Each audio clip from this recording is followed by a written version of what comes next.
ஆண்டவராகிய இயேசு கிறிஸ்துவின் திருநாமத்தினாலே இந்த நிகழ்ச்சியை பார்த்து கொண்டிருக்கிற அனைவருக்கும் என் நன்றியும் வாழ்த்துதலையும் வணக்கத்தையும் தெரிவித்துக் கொள்கிறேன். இந்த நல்ல வாய்ப்பை கொடுத்த கிரைஸ்ட் காலிங் டிவிக்காக ஆண்டவருக்கு நன்றி சொல்லுகிறேன். என்னுடைய பெயர் ராஜசேகரன். திருச்சி பட்டணத்திலே பிறந்து வளர்ந்தேன். என்னுடைய பாட்டி தாத்தாக்கள், எங்கள் அப்பாவுடைய அம்மா அப்பா, அம்மாவுடைய அப்பா அம்மா இருவரையும் எனக்கு நன்றி, அவங்கள நல்லா தெரியும். எனக்கு அப்பாவுடைய அப்பா அம்மா வந்து கேரளாவில் இருக்கிறவங்க. கேரளாவிலேருந்து வெள்ளைக்காரங்கள்ட்ட டிரைவராக எங்கள் தாத்தா ஒர்க் பண்ணியிருக்கிறாரு. அப்படி ஒர்க் பண்ணிக்கிட்டு இருக்கும்போது தேவகோட்டைக்கு வந்து செட்டில் ஆனாங்க. நல்ல வசதி படித்தவங்க. அந்த காலத்தில் பஸ் வச்சுருந்துருக்குறாங்க. அப்புறம் எங்கள் அப்பா அவங்களுக்கு பிறந்ததுக்கப்புறம் ஒவ்வொன்றா போய் நஷ்டம் அடைந்து கடைசியில் அந்த இருந்த பஸ்ஸையும் விற்றுட்டு ஹோட்டல் வச்சு அந்த ஹோட்டலில் நடத்தி அப்படி பிள்ளைகளை வளர்த்தாங்க. எங்கள் அப்பா ரொம்ப செல்லமாக வளர்ந்தவர். கடைசி பிள்ளை. ரொம்ப ரவுடித்தனமாக சுற்றிகிட்ருப்பார். கோயிலெலாம் கட்டியிருக்கிறாரு. பிள்ளையார் சிலையை திருடிட்டு வந்து கோயில் கட்டி வீட்டுக்கு அடங்காமல் இருப்பார். ஆனால் அதே நேரத்தில் ரொம்ப முற்போக்கு சிந்தனை உள்ளவர். ஜாதி மதம் அதெல்லாம் பார்க்காம எல்லோரோடையும் பழகுறவர். அப்படி போயிட்டு வரும்போதெல்லாம் அவரை வாசல்லே நிற்க வச்சு தலையில் தண்ணி ஊற்றி தான் வீட்டுக்குள்ளாரையே எங்கள் பாட்டி அனுப்புவாங்களாம். அந்த அளவுக்கு ரொம்ப ஜாதியின் மேலே பற்று உள்ளவங்க தான் எங்கள் பாட்டி தாத்தா. அப்படிப்பட்ட ஒரு பிள்ளைக்கு பிறந்தவர் தான் எங்கள் அப்பா. ஆனால் அவர் காலம் கடக்கும்போது அவருடைய வாழ்க்கையில் மாற்றம் ஏற்படுது. எங்கள் அம்மாவை சந்திக்கிறாங்க. எங்கள் அம்மாவுடைய அப்பா அம்மாவும் ஒரு தீவிர இந்து குடும்பம். எங்கள் தாத்தாவுக்கு எங்கள் பாட்டிக்கு பிள்ளை இல்லைன்ட்டு தீச்சட்டியெல்லாம் தூக்கி பெரிய அளவுக்கு சாமி கும்பிட்டுருக்குறாங்க. கடைசியில் ஒரு நாள் ஒரு நர்ஸம்மா எங்கள் பாட்டியை பார்த்து அவங்களுக்கு காஸ்பல் சொல்லியிருக்கிறாங்க. அப்படி சொல்லும்போது இவங்களுக்கு குழந்தை இல்லாமல் எங்கள் அம்மா முதல் பிள்ளையாக அவங்களுக்கு பிறந்திருக்காங்க. அதனால் அந்த நர்ஸம்மாவுடைய பேர் ஜெபமணி. அதே பேரையே எங்கள் அம்மாவுக்கு அவங்க வச்சாங்க. ஸோ எங்கள் அம்மா பேர் ஜெபமணி. எங்கள் அம்மாவுடைய அப்பா அம்மா பேர் தேவசகாயம் தவமணி, எங்கள் பாட்டி பேர். எங்கள் அப்பாவுடைய அப்பா பேர் சங்கரம்பிள்ளை. எங்கள் அப்பாவுடைய அம்மா பேர் கோமதி அம்மாள். ஸோ இப்படியாக எங்கள் அப்பா அம்மா வெவ்வேறு குடும்பத்தில் இருந்தாலும் எங்கள் அம்மா பேரளவில் ஒரு கிறிஸ்தவ பிள்ளையாக வளர்க்கப்பட்டாங்க. அற்புதமாக நடந்ததுனால கடைசியில் 2 பேரும் சந்தித்து திருமணம் பண்ணிக்கிறாங்க. அந்த திருமணத்தில் எந்த விதமான மத சார்பு இல்லாமல் பண்ணிக்கிறாங்க. அதனால் திருமணம் ஆகி குழந்தைய பெற்று எடுக்கும்போது குழந்தைகளை வளர்ப்பதில் அவங்களுக்கு ஒரு பிரச்சனை. இந்து முறைப்படி வளர்ப்பதா கிறிஸ்தவ முறைப்படி வளர்ப்பதான்ட்டு அந்த போராட்டத்திலேயே பல ஆண்டுகள் அவங்க கழிச்சிட்டே இருக்கிறாங்க. கழிச்சிட்டே இருக்கும்போது ஒரு இந்த குடும்ப வாழ்க்கையில் அவங்களுக்கு பெரிய பிரச்சனைகள் நிறையா இருக்குது. எங்கள் அப்பா அம்மா நாங்கள் சின்ன பிள்ளையிலேருந்து பார்த்தது பயங்கர சண்டை போட்டுக்குவாங்க. வெள்ளிக்கிழமை நைட் ஆனால் 2 பேருக்கும் சண்டை நடக்கும். எதுக்கு நடக்குது ஏன் நடக்குதுன்னே தெரியாது. நைட்டு ஃபுல்லாக சண்டை நடக்கும். சனிக்கிழமெல்லாம் நடக்கும். ஞாயிற்றுக்கிழமை ஃபுல்லாக நடக்கும்.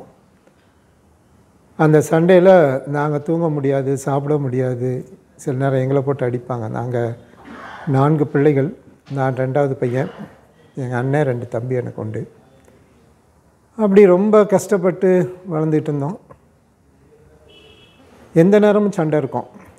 எங்கள் அம்மா வந்து ஒரு சிஎஸ்ஐ பள்ளிக்கூடத்தில் ஆசிரியராக எலிமெண்ட்ரி ஸ்கூல் டீச்சராக இருந்தாங்க. எங்கள் அப்பா எங்கள் அம்மாவை கட்டுறதுக்காக அவர் கவர்மெண்ட் ஐடிஐயில் வேலை செஞ்சுட்டு இருந்தார் தேவகோட்டையில். அதை விட்டுட்டு வந்துட்டார். வந்து திருச்சியில் ஒரு ஹார்ட்வேர்ஸில் அக்கௌண்டண்ட்டாக வேலை செஞ்சாங்க. ஸோ எங்கள் அப்பாவுடைய வருமானம் ரொம்ப குறைவு, எங்கள் அம்மாவுடைய டீச்சர் வருமானம் ஜாஸ்தி. ஸோ இவர்களுக்குள்ளார நிறைய காம்ப்ளெக்ஸ் ப்ராப்ளம், நிறைய சண்டைகள் இருந்துக்கிட்டே இருக்கும். இந்த சண்டைகள்லாம் போகிறதுக்கான வாய்ப்பே இல்லை. அடுத்த பக்கம் என்னென்னா எங்கள் அப்பா அம்மா 2 பேருமே அவங்களுடைய பெயரை 4 பேர் நல்லா பேசணும். எப்படி எதுக்காக பேசணும்னா நல்லா அவங்களுக்கு சாப்பாடு போடணும், அவங்க அதை கேட்டுட்டு வாழ்த்திட்டு போகணும். இவங்க நல்லவங்க, இவங்க ரொம்ப இது பண்ணுறாங்கன்னு சொல்லி அப்படின்னு சொல்லி சாப்பாடு போடுறதுக்காகவே எங்கள் அப்பா அம்மா அவ்வளோ பணத்தை செலவழிப்பாங்க. ரொம்பவே செலவழிப்பாங்க. அதை சொல்லவே முடியாது. வெறும் சாப்பாடு போடுறதுக்காக இல்லை, விருந்து வைக்கிறதுக்காக செய்வாங்க. யாருக்கு விருந்துனா எங்கள் அம்மா கூட பிறந்தவங்க இல்லைனா எங்கள் அப்பா கூட பிறந்தவங்க, ஒரு சிலர் தான் ஃப்ரெண்ட்ஸு. அவங்களுக்கு சாப்பாடு போடுறதுக்காக நகையை வைப்பாங்க. சில அநேக நேரம் நான் நல்லா பார்த்துருக்கேன், எங்கள் அம்மா தாலியவே அடகு வச்சுருக்கிறாங்க. சில நேரங்கள் இன்னும் தரித்திரத்தின் உச்சக்கட்டம் அப்படின்னு சொல்ல போனோன்னா, அந்த காலத்தில் இப்போ இருக்கிறவங்களுக்கு அது தெரியாது. அந்த காலத்தில் எவர் சில்வர், தேக்ஸா, குடம், டம்ளர், தட்டு இதையெல்லாம் கொண்டு அடகு வச்சு அந்த காசை வச்சு எங்கள் வரவங்களுக்கு கறி, மீன், முட்டைன்னு அத்தனையும் ஒட்டு மொத்தமாக வாங்கி போட்டு அவங்கள சாப்பிட வைப்பாங்க. ஆனால் யார்கிட்டேருந்து நல்ல பேர் அவங்க வாங்கினதில்லை, அவங்களால இவங்க எந்த பயனும் அடையலை. ஆனால் பேருக்காக தங்களை பெருமைப்படுத்தி கொள்வதற்காக இப்படி நிறையா செஞ்சாங்க. அது சின்ன பிள்ளையிலேருந்தே எங்களுக்கு ஒரு வெறுப்பையும் ஒரு கோபத்தையும் ஏற்படுத்துச்சு. காரணம் என்னென்னா, அவங்க செய்கிறது மேலே உள்ள வெறுப்பு இல்லை, மற்றவங்களுக்கு செய்கிறாங்களேங்கிற வெறுப்பு இல்லை. மற்றவங்களுக்கு செய்கிறத தான் பிள்ளைங்களுக்கு செய்ய மாட்டாங்க. அவங்களுக்கு வரவங்களுக்கெல்லாம் அவ்வளோ சமைச்சு போடுவாங்க. எங்களுக்கு அதில் மிச்சம் மீதாரி கிடைக்கிறது தான் இருக்கும். ஒரு துண்டு கறி கிடச்சிச்சின்னா பெரிய விஷயம். சின்ன பிள்ளையில் பாதி முட்டைங்கிறது எங்களுக்கு பெரிய விஷயம். அதுலேயும் கால் முட்டை தான் வச்சு கொடுப்பாங்க. ஸோ இப்படி வறுமைங்கிறது ரொம்ப தாண்டவமாகிடுச்சு. சமாதானம் இல்லாத எங்கள் குடும்பத்தில் மிஞ்சி போய் இருந்துச்சு. அப்போ நான் சின்ன பிள்ளையில் இதையெல்லாம் பார்த்து பார்த்து பார்த்து ரொம்ப வேதனையோடு இருந்திருக்கிற காலம் அது. இது என்ன எப்போ பார்த்தாலும் சண்டை போட்டுக்கிட்டு இருக்கிறாங்க, தரித்திரமாக இருக்குது. நானுக்கு நல்ல ட்ரெஸ் நான் போட்டது கிடையாது. இப்போ ஸ்கூலில் படிக்கும்போது எனக்கு என்ன ஞாபகம் இருக்கிற விஷயம் என்ன அப்படின்னா, எலிமெண்ட்ரி ஸ்கூல்லையே படிக்கும்போது எங்கள் அம்மா கூட வேலை பார்க்குற மற்ற டீச்சர் பிள்ளைங்கள்லாம் எங்கள் அம்மாவோட ரொம்ப நெருங்கி கொஞ்சி விளையாண்டுக்கிட்டு இருப்பாங்க. அவங்க அம்மாவோட மதியானம் அவங்க அம்மா சாப்பாடு கொண்டு வந்திருப்பாங்க, அவங்களோட போய் சேர்ந்து உட்காந்து சாப்பிடுவாங்க. ஆனால் எங்களுக்கு ஸ்கூலில் உட்காந்து அந்த மதியானம் சோறு போடுவாங்களோ அந்த சோறு தான் நாங்கள் சாப்பிட்ணும். அந்த காலத்தில் எங்களுக்கு சாப்பாடு எதுனா காலையில் 5 பைசா கொடுப்பாங்க எங்கள் அம்மா, எனக்கும் என் தம்பிக்கும். எங்கள் அண்ணன் என்னை விட 5 வயசு மூத்தது. அதனால் நான் எலிமெண்ட்ரி ஸ்கூலில் படிக்கும்போது அது ஹை ஸ்கூல் போயிடுச்சு. என்னுடைய அடுத்த தம்பி 1.5 வயசு, அதுக்கு அடுத்த தம்பி 7 வயசு வித்தியாசம் எனக்கு. ஆக நானும் எனக்கு அடுத்தாப்பில் 1.5 வயசு வித்தியாசம் உள்ள தம்பி தான் 2 பேரும் ஒன்றா இருப்போம். காலையில் 5 பைசா கொடுப்பாங்க சாப்பாட்டுக்கு. அதில் மரவள்ளி கிழங்கு வாங்கி சாப்பிடுவோம், இல்லைன்னா அதில் சோளக்கருது இது தான் வாங்கி சாப்பிடுவோம். இதுதான் எங்கள் சாப்பாடு, வேறு வழி இல்லை. அந்த மரவள்ளி கிழங்குல தோல் எல்லாத்தையும் சேர்த்து சாப்பிட வேண்டியது இருக்கும், ஏன்னா பசி பத்தாது. சோளக்கருதை எடுத்து தின்னும்போது அதை ஃபுல்லாக அதை எடுத்து மென்னுலாம் கடைசியாக அந்த சக்கையை கூட துப்புவோம் அந்த உப்பு தண்ணியை குடிக்கிறதுக்கு. அப்புறம் இன்டர்வெல்லில் போய் ஒவ்வொருத்தட்டையாக பிள்ளைங்கள்ட்ட கேட்பேன், எனக்கு எது கொடு எதாவது சாப்பிட்றதுக்கு அப்படின்ட்டு. யாரும் தரமாட்டாங்க, ரொம்ப வேதனையாக இருக்கும். மதியானம் ஸ்கூலில் போய் லைனில் நாங்கள் நின்று சாப்பிட்ணும். ஆனால் மற்ற டீச்சர் பிள்ளைங்க இதே ஸ்கூலில் படித்தாங்க, சிஎஸ்சி ஸ்கூலில். அது எங்களுக்கு ரொம்ப வேதனையை கொடுக்கும். அப்போ என் மனசில் தோன்றின ஒரு விஷயம் என்னென்னா, நாம் ஏன் இந்த அப்பா அம்மா வயிற்றில் பிறந்தோம், அந்த டீச்சர் வயிற்றில் பிறந்திருந்தால் இந்த மாதிரி ஒரு நல்ல வாழ்க்கை வாழலாமே, சந்தோஷமாக இருக்கலாம் அப்படிங்கிற ஒரு விஷயம் இருந்துச்சு. அது மட்டும் இல்லை, எனக்கு பப்ளிக்கில் ரொம்ப டிஸ்கரேஜ் பண்ணியிருக்காங்க. எனக்கு என்ன அது ஞாபகத்தில் இருக்குது. நான் 3ஆம் கிளாஸ் படிக்கும்போது என் தம்பியுடைய பிஸ்கட் எடுத்து தின்னுட்டேன். அதுக்கு எங்கள் அம்மா கொண்டாந்து ஸ்கூலில் எல்லாருக்கும் முன்னாடி ஒரு கிளாஸ் ஃபுல்லாக முட்டி போட வச்சுட்டாங்க. அப்போ என்னென்னா, ஒரு பிஸ்கட்டை நான் திருடி தின்னதுக்காக எனக்கு அந்த தண்டனை அப்படிங்கிறது. அப்போ பப்ளிக்கில் எனக்கு அது ரொம்ப வருத்தமாக இருந்துச்சு, வெக்கமாக இருந்துச்சு. அது மாதிரி எல்லா டீச்சர் பிள்ளையும் நல்லா சாப்பிடுவாங்க, நாங்கள் போய் லைனில் நிற்கணும், கை நீட்ட வேண்டியது இருந்துச்சு நடுவில் இன்டர்வல் நேரத்தில். இதெல்லாம் எனக்கு வெட்கத்தையும் அவமானத்தையும் கொண்டு வந்துச்சு. அதனால் என் வாழ்க்கையில் என்னை குறித்ததான ஒரு சோகம் அல்லது சுய பச்சாபத்துக்கு தாண்டி என் மேலே உனக்கு ஒரு கோபம் வந்துச்சு. நான் ஏன் பிறந்தேன், நான் எதுக்கு வாழணும், ஏன் பிறந்த நாளை நானே சபிக்க ஆரம்பித்தேன். என்னுடைய எலிமெண்ட்ரி ஸ்கூல் வயசில், அந்த வயசு பார்த்திங்கன்னா ஒரு 10 வயசுக்குள்ளார இருக்கிற அந்த வயசுலேயே என்னுடைய பிறந்த நாள் அன்றைக்கி பட்டினி இருப்பேன், நான் சாப்பிட மாட்டேன். காரணம் என்னென்னா, நான் ஏன் பிறந்தேன், இப்படி ஒரு தாய் தகப்பனுக்கு, இப்படி ஒரு சோக வாழ்க்கைக்கு, இப்படி ஒரு அவமான வாழ்க்கைக்கு, இப்படி ஒரு தரித்திரமான வாழ்க்கையில் நான் ஏன் பிறக்கணும் அப்படின்னு சொல்லி இருக்குமோ. ஆனால் இந்த நாளில் எனக்கு நடக்கிற ஒரு விஷயம் என்னென்னா, ஒரு பைசா எங்கேயாவது கீழே கிடக்காதா, வாங்கி மிட்டாய் சாப்பிட மாட்டேனா, என் பசி ஆற்ற மாட்டேனா அப்படின்னு நினப்பேன். அப்போ கரெக்டாக ரோட்டில் ஒரு பைசா இருக்கும். அது மாதிரி 5 பைசா இருக்காதா அப்படின்னு பின்னாடி அப்படியே தேட ஆரம்பித்தேன். 5 பைசா இருந்துச்சு. அப்புறம் காலங்கள் போக ரூ. 1 எங்கேயாவது ரோட்டில் கிடக்காதான் எனக்கு ரூ. 1 கிடக்கும்.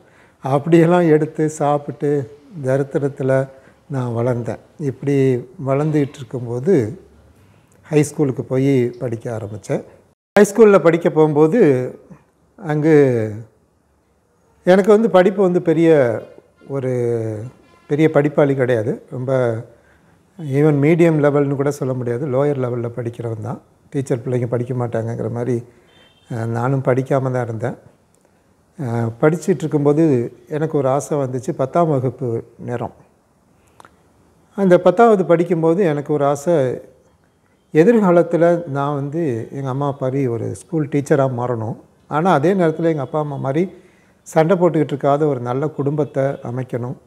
வறுமையும் தரித்திரமும் சண்டையும் இல்லாத ஒரு குடும்பத்தை அமைக்கிறதுக்கு நான் படித்து ஒரு டீச்சராக மாறிடணும். குறைஞ்சபட்சம் ஒரு எலிமெண்ட்ரி ஸ்கூல் டீச்சராக மாறிடணும்னு எனக்கு ஒரு ஆசை. அந்த ஆசையோடு தான் நான் 10th பரீட்சை எழுதிட்டு இருந்தேன். ஸோ இந்த நேரத்தில் என்னுடைய குணங்கள் பார்த்திங்கன்னா ரொம்ப வித்தியாசமாக இருக்கும். ரொம்ப கெட்ட குணம் நிறையா உண்டு எனக்கு. எது கொடுத்தாலும் எனக்கு திருப்தியவே இருக்காது. சாப்பாடு போட்டால் பக்கத்து இலையை பார்ப்பேன், என் தம்பி அண்ணன் தட்டை பார்ப்பேன், தம்பி தட்டை பார்ப்பேன். எது கொடுத்தாலும் யாருக்கும் கொடுக்க மாட்டேன்.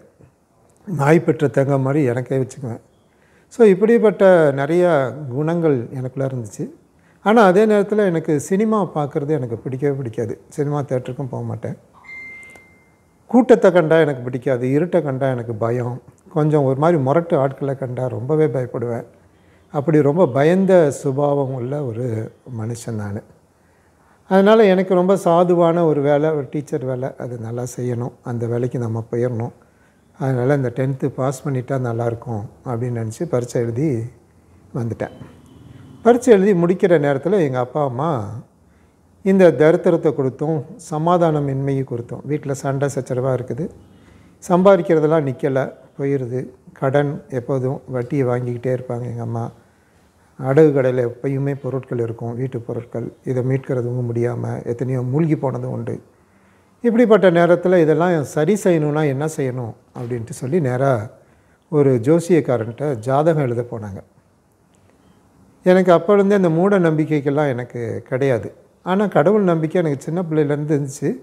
ஆனால் அந்த கடவுள் பேரோ அந்த கடவுளை பற்றி அறிவோ எனக்கு தெரியாது. கேட்பேன், கடவுளை எனக்கு இது வேணும் அப்படின்னு கேட்பேன். அப்படி சில நேரத்தில் தான் அந்த 1 பைசா 2 பைசா கிடச்சதெல்லாம் உண்டு. அதே மாதிரி எனக்கு அந்த கடவுள் நம்பிக்கை கொஞ்சம் இருந்துச்சு. ஆனால் எங்கள் அப்பா அம்மாவுக்கு அந்த கடவுள் நம்பிக்கை எந்த அளவுக்கு இருந்துச்சோ தெரில, அதை விட மூட நம்பிக்கை இருந்துட்டு போய் ஜோசியம் பார்க்க போனாங்க. அந்த ஜோசியத்தில் ஒவ்வொருத்தர் பேரையும் சொல்லி ஒவ்வொருத்தருக்கும் ஜாதகம் எழுதி கொடுத்துருக்குறான். அவங்க வீட்டுக்கு வந்தோடனே எங்கள் அம்மாட்ட நான் கேட்டேன், என்னையை பற்றி என்ன எழுதி கொடுத்தாங்கன்னு. அதெல்லாம் உனக்கு தேவையில்லாது, நீ கம்முன்னு போ அப்படின்னு சொல்லிட்டாங்க. அப்போ ஒரு நாள் எங்கள் அப்பா அம்மா அந்த ரூமில் உட்காந்து பேசுகிறாங்க. இந்த மாதிரி ராஜாவுக்கு ஜாதகத்தில் போட்டிருக்குது, அவன் படிக்க முடியாது, அவனுக்கு படிப்பறிவு இல்லை, 10th கூட ஃபெயில் ஆகிடுவான்னு தான் போட்டிருக்குது, அவனை கொண்டு வேலைக்கு சேர்த்துருங்க அப்படின்னு எங்கள் அம்மா பேசிகிட்டு இருக்கிறாங்க.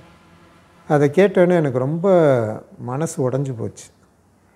என்னடா நான் எப்படியாவது ஒரு டீச்சர் ஆகிடலாம், எலிமெண்ட்ரி ஸ்கூல் டீச்சராவது ஆகிடலாமே, ஆனால் அது கூட வழி இல்லையேன்னு சொல்லிட்டு அப்போ தான் நான் முதல் முறையாக எனக்கு தெரிஞ்சு நான் கடவுள்கிட்ட ப்ரேயர் பண்ணேன்.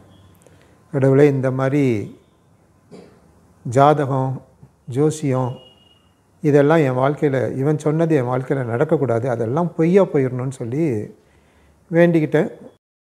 உடனே கொண்டு எங்கள் அப்பா அம்மா என்னை கொண்டு வேலைக்கு சேர்த்துட்டாங்க. ஒரு கடையில் வேலை செஞ்சுட்டு இருந்தேன். செஞ்சிட்ருக்கும்போது அங்கேயே ஒரு நாள் மதிய சாப்பாட்டுக்கு வீட்டுக்கு வரேன். வரும்போது என் தம்பி தூரத்துலேருந்து பார்த்து சொல்கிறான், ராஜா ரிசல்ட் வந்துருச்சு, நியூஸ் பேப்பரில் நீ பாஸ் பண்ணிட்ட அப்படின்னு சொல்கிறான்.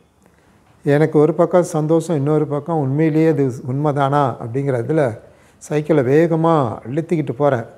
போகிற வேகத்தில் ஒரு பன்னி குறுக்க வந்துச்சு. அந்த பன்னி மேலே இடித்து பயங்கரமாக விழுந்துட்டேன். நான் ஒரு பக்கம் விழுவுறேன், சைக்கிள் ஒரு பக்கம் போச்சு, பன்னி ஒரு பக்கம் போச்சு. நிறைய பேர் கூட்டிட்டாங்க.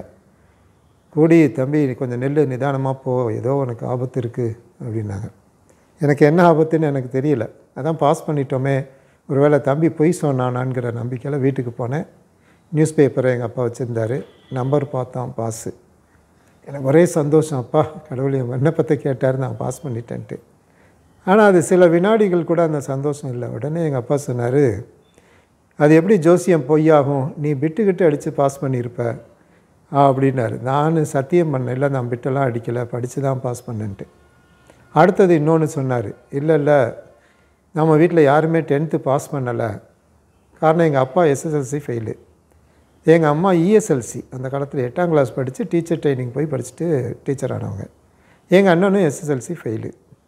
அப்போ நான் மட்டும் பாஸ் பண்ணேன்னா அப்போ சொல்லிட்டேன், நீ பாஸ் பண்ணிட்ட, இதுக்கு மேலே நீ படிச்சின்னா உனக்கு மண்டகணம் வந்துடும், எங்களை யாரையும் நீ மதிக்க மாட்ட, அதனால் இதுக்கு மேலே நீ படிக்க முடியாது அப்படின்ட்டாரு. என்ன சொல்ல முடியும்? படிக்க வைக்க வேண்டியவங்களே படிக்க வைக்க மாட்டேன்னு சொல்லும்போது அவங்கள எதிர்க்கிற திராணி கிடையாது, தைரியம் கிடையாது. அந்த காலத்தில் இதெல்லாம் சாத்தியமே கிடையாது. ஒரு தாய் தகப்பனை எதிர்த்து இப்படி மூஞ்சியை கூட பார்க்க முடியாது, முறைக்க முடியாது, எதிர்த்து ஒரு வார்த்தை பேச முடியாது. காரணம் அடிச்சிருவாங்க. எங்கள் அப்பா என்னை தொடரணுன்னா அடிக்கிற போது தான் தொடுவார். அப்படி தான் என்னை தொட்டிருக்கிறாரு. ஆக அதெல்லாம் பயந்துக்கிட்டு சரின்னு தொடர்ந்து வேலை செய்ய ஆரம்பித்தேன். 3 ஆண்டுகள் நான் செய்யாத வேலையே கிடையாது. ஆனால் ஒரு இடத்துல கூட 3 மாதத்துக்கு மேலே இருந்தது கிடையாது. எதையாவது திருடிடுவேன், எதையாவது பொய் சொல்லுவேன், எதையாவது ஏமாற்றிடுவேன், அவங்க என்னை அடித்து துரத்திடுவாங்க. அப்படி சைக்கிள் கடையில் வேலை செஞ்சேன், ஹார்ட்வேர்ஸில் வேலை செஞ்சேன், நிறைய கடையில் வேலை செஞ்சேன். இந்த வேலை செஞ்சிட்ருக்கும்போது எனக்கு ரொம்ப வருத்தமான விஷயம், என்னடா அது நம்ம பாஸ் பண்ணியும் பிரயோஜனம் இல்லையே. காரணம் என்னென்னா, நான் வேலை செய்யும்போது நிறைய பேர் ரோட்டில் பார்ப்பாங்க.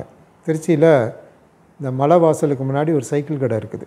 அந்த சைக்கிள் கடையில் ரோட்டில் நான் போனோன்னே வாசலெல்லாம் பெருக்கி தண்ணி தெளித்து வைக்கணும். சைக்கிள் அது வந்து புது சைக்கிள் விற்கிற கடை. பொருட்கள் எல்லாம் போய் ஒரு மேம்பாலம் ஏறி இறங்கி போய் ஒரு 10 சைக்கிளுக்குரிய பொருளை தூக்கி அந்த வண்டியில் போட்டு கூட்டிகிட்டு எடுத்துகிட்டு வரணும்.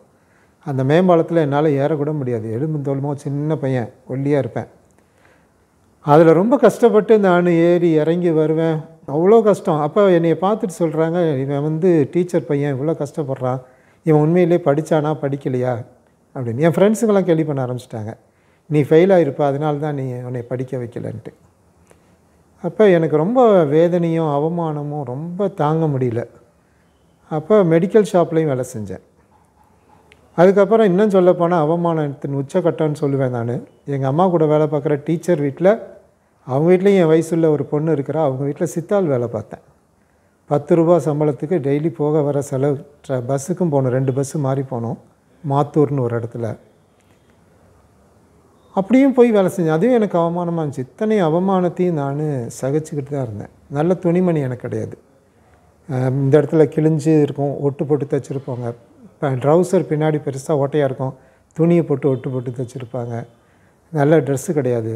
ஸ்கூலுக்கு போகும்போது சாப்பாடு பார்த்திங்கன்னா ரொம்ப அருவருப்பாக இருக்கும். நான் ரொம்ப வெக்கப்படுற ஆள். எனக்கு வந்து கௌரவங்கிறது ரொம்ப முக்கியம். எங்கள் அம்மா சாப்பாட்டுக்கு இவ்வளோ பெரிய தூக்கு சட்டியில் இவ்வளோ அளவு தான் இருக்கும் சோறு, ஆனால் இவ்வளோ பெரிய அலுமினிய தூக்கு சட்டி. அந்த காலத்தில் அதை வந்து சித்தாள்க தான் எடுத்துகிட்டு போவாங்க. அந்த மாதிரி ஒரு தூக்கு சட்டியில் சோறை போட்டு அந்த தூக்கு சட்டியை கொடுப்பாங்க. அதை தூக்கிட்டு போகிறதுக்கு அவமானப்பட்டு நான் போய் சாப்பாடை வச்சுட்டே போயிடுவேன், பட்னியாக கிடப்பேன். சில நேரம் என் நண்பர்கள் மதியானம் ஏதாவது சாப்பாடு கொடுப்பாங்க. அப்போல்லாம் ஹைஸ்கூலில் சாப்பாடு, மதியான சாப்பாடு கிடையாது. இப்போ பாடுறது மாதிரி சத்துணவு திட்டமும் கிடையாது அந்த காலத்தில். ஆக பசியும் பட்டினியுமா வளர்ந்த நான் இந்த அவமானத்தையும் சேர்ந்துக்கிட்டு ரொம்ப இருக்கும்போது மெடிக்கல் ஷாப்பில் வேலை செஞ்சேன். அப்போ என்னுடைய மனசில் ஏற்பட்ட விஷயம் என்னென்னா, இந்த அவமானத்தோடு நான் வாழணுமா, இந்த ஆசைகள் நிறைவேறாத நிலையிலேயே நான் வாழணுமா, அப்படி என் மனசில் ஏற்படுகிற அந்த ஒரு சின்ன டீச்சர் லெவலில் வந்துட்டாவே போதும்னு நினச்ச அந்த ஆசை தீரலைன்னா, நடக்கலைன்னா நான் ஏன் வாழணும், நான் செத்து போயிட்டா நல்லது அப்படின்னு சொல்லி தற்கொலைக்கு என்னுடைய சிந்தனை ரொம்ப தூண்டுதலாக இருந்துச்சு. தற்கொலைக்கு நான் எடுக்காத முயற்சியே கிடையாது. திருச்சியில் எங்கள் அப்பா சொல்லுவாங்க, சின்ன பிள்ளைல ஏதாவது சண்டை போட்டால் அடித்து திட்டிட்டு போய் பஸ்ஸில் போய் முன்னாடி சக்கரத்தில் விழுந்து செத்துருங்க, பின்னாடி சக்கரத்தில் விழுந்திங்கன்னா அது உங்கள் ஃபால்ட்டு, அதனால் டிரைவர் வந்து காம்பன்சேஷன் தரமாட்டாங்க, முன்னாடி விழுந்தால் டிரைவர் ஃபால்ட்டுன்னு காசு கொடுப்பாங்க எங்களுக்கு அப்படின்னு சொல்லுவாங்க. அது விளையாட்டுக்கு சொன்னாங்களா எதுக்கு சொன்னாங்களோ தெரில, ஆனால் அது இன்னமும் என் மனசில் ஆழமாக பதிஞ்சிருச்சு. ஆக அப்படி போய் பஸ்ஸில் விழுவுறதா, ட்ரெயினில் போய் விழுவுறதா, மலைக்கோட்டையிலேருந்து உச்சியிலேருந்து மேலேருந்து குதிச்சிடுறதா. ஏன்னா அந்த காலத்தில் இதெல்லாம் தற்கொலைக்கான நிறைய வழிகளில் செத்துருக்குறாங்க, நானே பார்த்துருக்குறேன். கரண்ட்டில் கையை வச்சுறதா, தூக்கு மாட்டிக்கிறதா, நெருப்பை பற்ற வச்சுக்கிறதா, இப்படி எல்லாத்தையும் நான் யோசிக்கும்போது எனக்கு ஒரு பயம் என்னென்னா, எங்கேயாவது சாகாமல் நம்ம உயிரோடு வந்து மறுபடியும் அவமானத்தை சந்திக்கிறது அது அதை விட மோசமாக இருக்கும் அப்படிங்கிறனால எனக்கு பயந்துக்கிட்டே நான் என்னுடைய சாவை தள்ளி போட்டுக்கிட்டே இருந்தேன். எத்தனையோ முறை கடைசியில் மெடிக்கல் ஷாப்பில் வேலை பார்க்கும்போது நல்லா தூக்க மாத்திரையை நிறைய தூக்க மாத்திரை எடுத்துகிட்டு வந்து தண்ணியும் எடுத்து வச்சுட்டேன். எங்கள் அப்பா அம்மா இல்லாதப்ப போட்டுட்டு செத்துட்டு அமைதியாக செத்துடணும் அப்படின்ட்டு. ஏதோ ஒன்று அப்படிங்கிறமே அதுதான் அந்த ஆண்டவர். அவர் தான் எங்கேயோ ஒரு இடத்துல என்னைய நிறுத்தி வச்சுட்டு இருந்திருக்கிறாரு. எனக்கு அதை சொல்ல தெரில. நான் ஏன் எதுக்காக இந்த தள்ளி போட்டேன், எது என்னை தடை செஞ்சிச்சு, இந்த தற்கொலையிலேருந்து நான் எப்படி மீண்டு வந்தேன்னு எனக்கு இன்னமும் தெரியல. ஆனால் அந்த சூழலில் தற்கொலைக்கு மாற்றாக என்னுடைய நிம்மதியை தேடுறதுக்கு ஒரு இடத்த தேடினேன். எந்த சினிமா பிடிக்காதோ அந்த சினிமாவை பார்க்க ஆரம்பித்தேன். நான் சாராயம் குடித்ததில்லை, சிகரெட் பீடி குடித்ததில்லை. எங்கள் வீட்டில் எல்லாருமே எல்லா பழக்கமும் உள்ளவங்க தான். ஆனால் எனக்கு சின்ன வயசுலேருந்தே இந்த பீடி, சிகரெட்டு, சாராயம், மது பொருள் மேலே எனக்கு ஒரு விருப்பமே இல்லை. காரணம் என்ன அப்படின்னா, இதை பழக்க ஆரம்பிச்சுட்டு நாளைக்கு இதை விட முடியாத நேரத்தில் போய் பிச்சை எடுத்து வாங்கணும். நிறைய பேர்த்து அந்த நாட்களில் பார்த்துருக்கேன். சிகரெட்டு குடிச்சிட்டு கீழே போட்டு போவாங்க, பீடி குடிச்சிட்டு போவாங்க, அதை எடுத்து குடிச்சிட்ருப்பாங்க. ஸோ அந்த அளவுக்கு கீழ்த்தரமாக நம்ம போயிடக்கூடாதுங்கிற அந்த சுய கௌரவத்துக்காக எந்த விதத்திலும் இந்த பழக்கங்களை பழக்க வைக்கக்கூடாதுங்கிறதுல அன்னையிலேருந்து நான் அதை ஸ்ட்ராங்காக இருந்தேன். அந்த பழக்கம் இல்லை. ஆனால் இந்த நிம்மதிக்கு எங்கே தான் தேட முடியும்? வேறு வழியே இல்லை. நிம்மதி இல்லாமல் வாழ முடியாது. தேடுறதுக்கு நாம் சரியான பாதையை தேடலைன்னா வேறு தவறான பாதையை நாமளாக தேடிடுவோம். அப்படி தேடி போனது தான் சினிமா. நிறைய சினிமா பார்க்க ஆரம்பித்தேன். ஒரு நாளைக்கு 2 படம் 3 படம் பார்ப்பேன். திருப்பி அதே படம் பார்ப்பேன். அப்படியே பார்த்துட்டு இருக்கும்போது தான் ஒரு நாள் ஒரு பெரிய திருப்பு முனையம் வாழ்க்கையில் ஏற்பட்டுச்சு. அந்த திருப்பு முனையை மறக்கவே முடியாது. ஏனென்றால் அந்த சாதாரண திருப்பு முனை அல்ல அது. நான் ஜாம் பண்ணது கூட எனக்கு 10th பாஸ் பண்ணாலுமே அதை விட மேற்பட்ட ஒரு பெரிய திருப்பு முனை என்னை வந்து கடவுள் சந்தித்த நாள். 1984 வருஷம் ஏப்ரல் மாதம் 14ஆம் தேதி எங்கள் சர்ச்சில் ஒரு கன்வென்ஷன் வச்சாங்க. அந்த சர்ச் கன்வென்ஷனில் நாங்கள் சர்ச்சுக்கெல்லாம் போனது கிடையாது. பண்டிகை கிறிஸ்தவர்கள் வருஷத்துக்கு கிறிஸ்மஸ்க்கு, நியூ இயருக்கு, குட் ஃப்ரைடேக்கு, ஈஸ்டருக்கு அப்படி தான் போவோம். எதுக்குமே நாங்கள் போனதே கிடையாது. எங்கள் அம்மா கிறிஸ்டின். எங்கள் அம்மா கிறிஸ்டின் ஸ்கூலில் டீச்சராக இருக்கிறாங்க. ஆனால் கிறிஸ்டின்னா நாங்கள் வளரல, சும்மா பேருக்கு போவோம் வருதுவோம். ஏன்னா எங்கள் அப்பா இன்னமும் இந்துவாக தான் இருக்கிறாரு. ஆக இந்துவா கிறிஸ்டினாங்கிற அந்த நேரத்தில் தான் இந்த 10ஆம் கிளாஸ் நான் படிச்சுட்டு இருக்கும்போது தான் கடைசியாக எங்கள் அம்மா ஜெயித்தாங்க. எங்கள் அம்மா படி ஞானஸ்தானம் கொடுத்துட்டாங்க எங்களுக்கு. எங்கள் அம்மா ஊரில் எங்கள் அம்மாவுடைய அப்பா எங்கள் தாத்தா கட்டின ஒரு சர்ச், ஒரு குட்டி சர்ச்சு. அந்த சர்ச்சுக்கு கூட்டிகிட்டு போய் எங்களுக்கு ஞானஸ்தானம் கொடுத்தாங்க நான் 10ஆம் கிளாஸ் படிக்கும்போது. இது வந்து படித்து முடிக்கிறதுக்கு முன்னாடி நடந்தது. அந்த 10ஆம் கிளாஸ் வரைக்கும் நான் பேண்ட் போட்டது கிடையாது.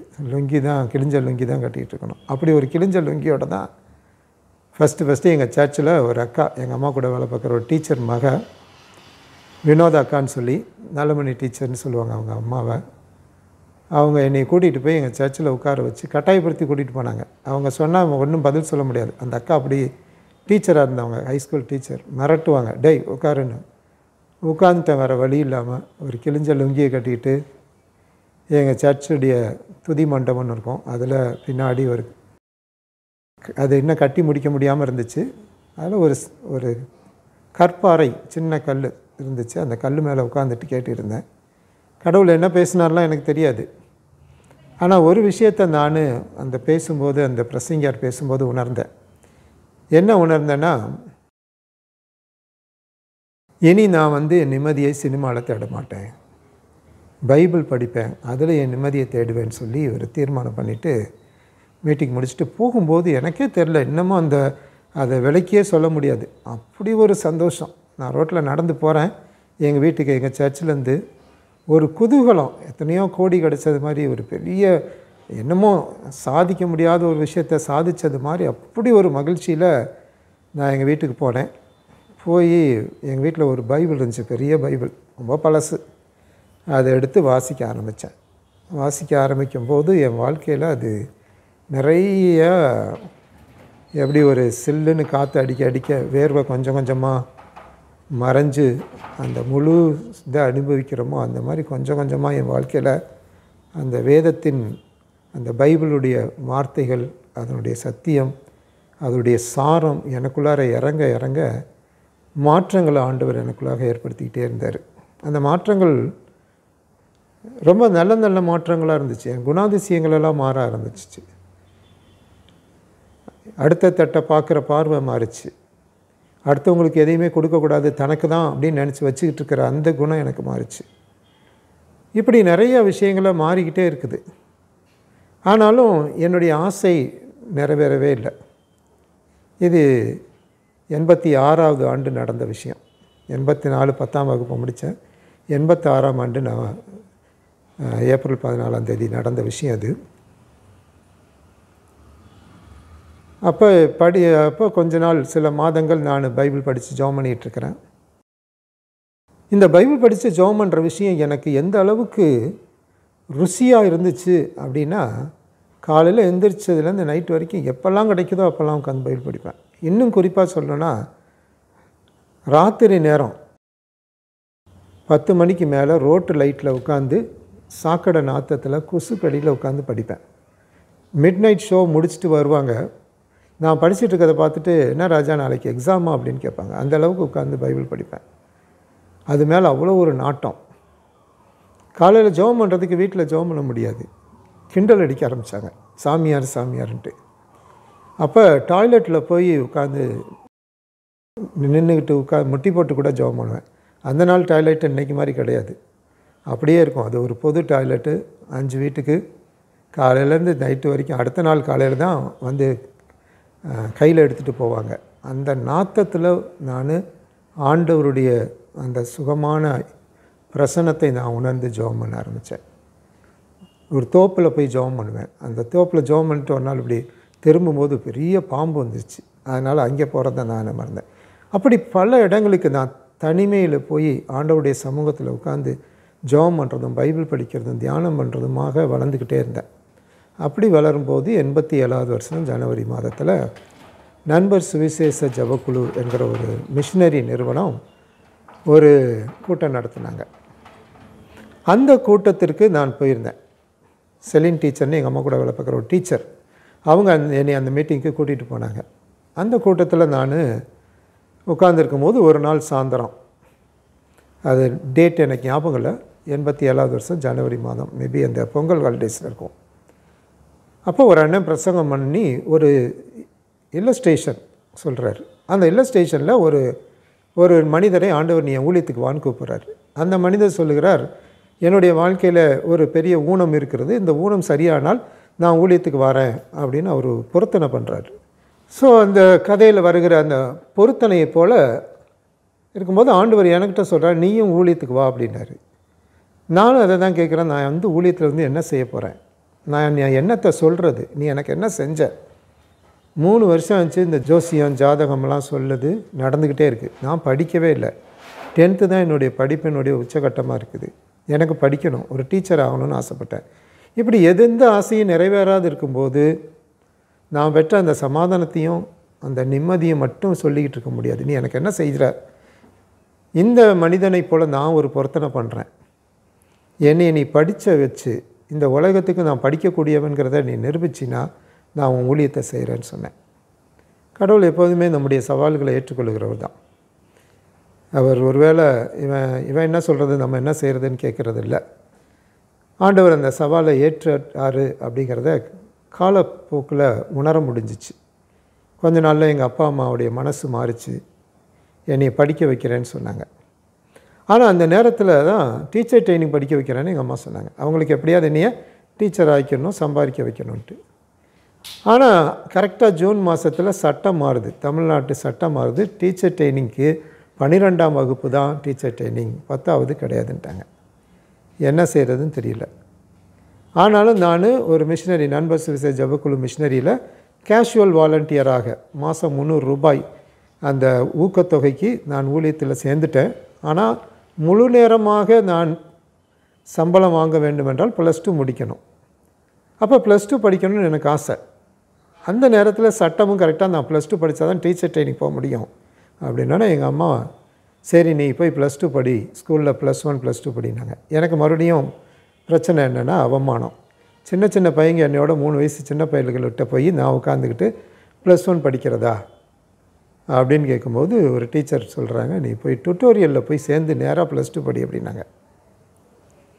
அது நல்லா இருந்துச்சு. சரின்னு திருச்சியில் ஒரு டுட்டோரியல் காலேஜில் போய் கேட்டேன். ₹1700 1987 வருஷம் ஒரு செமஸ்டர் ஃபீஸ் வந்து ₹1700 பெரிய அமௌண்ட்டு. எங்கள் அம்மா கட்டிட்டாங்க, என்னை கொண்டு சேர்த்துட்டாங்க.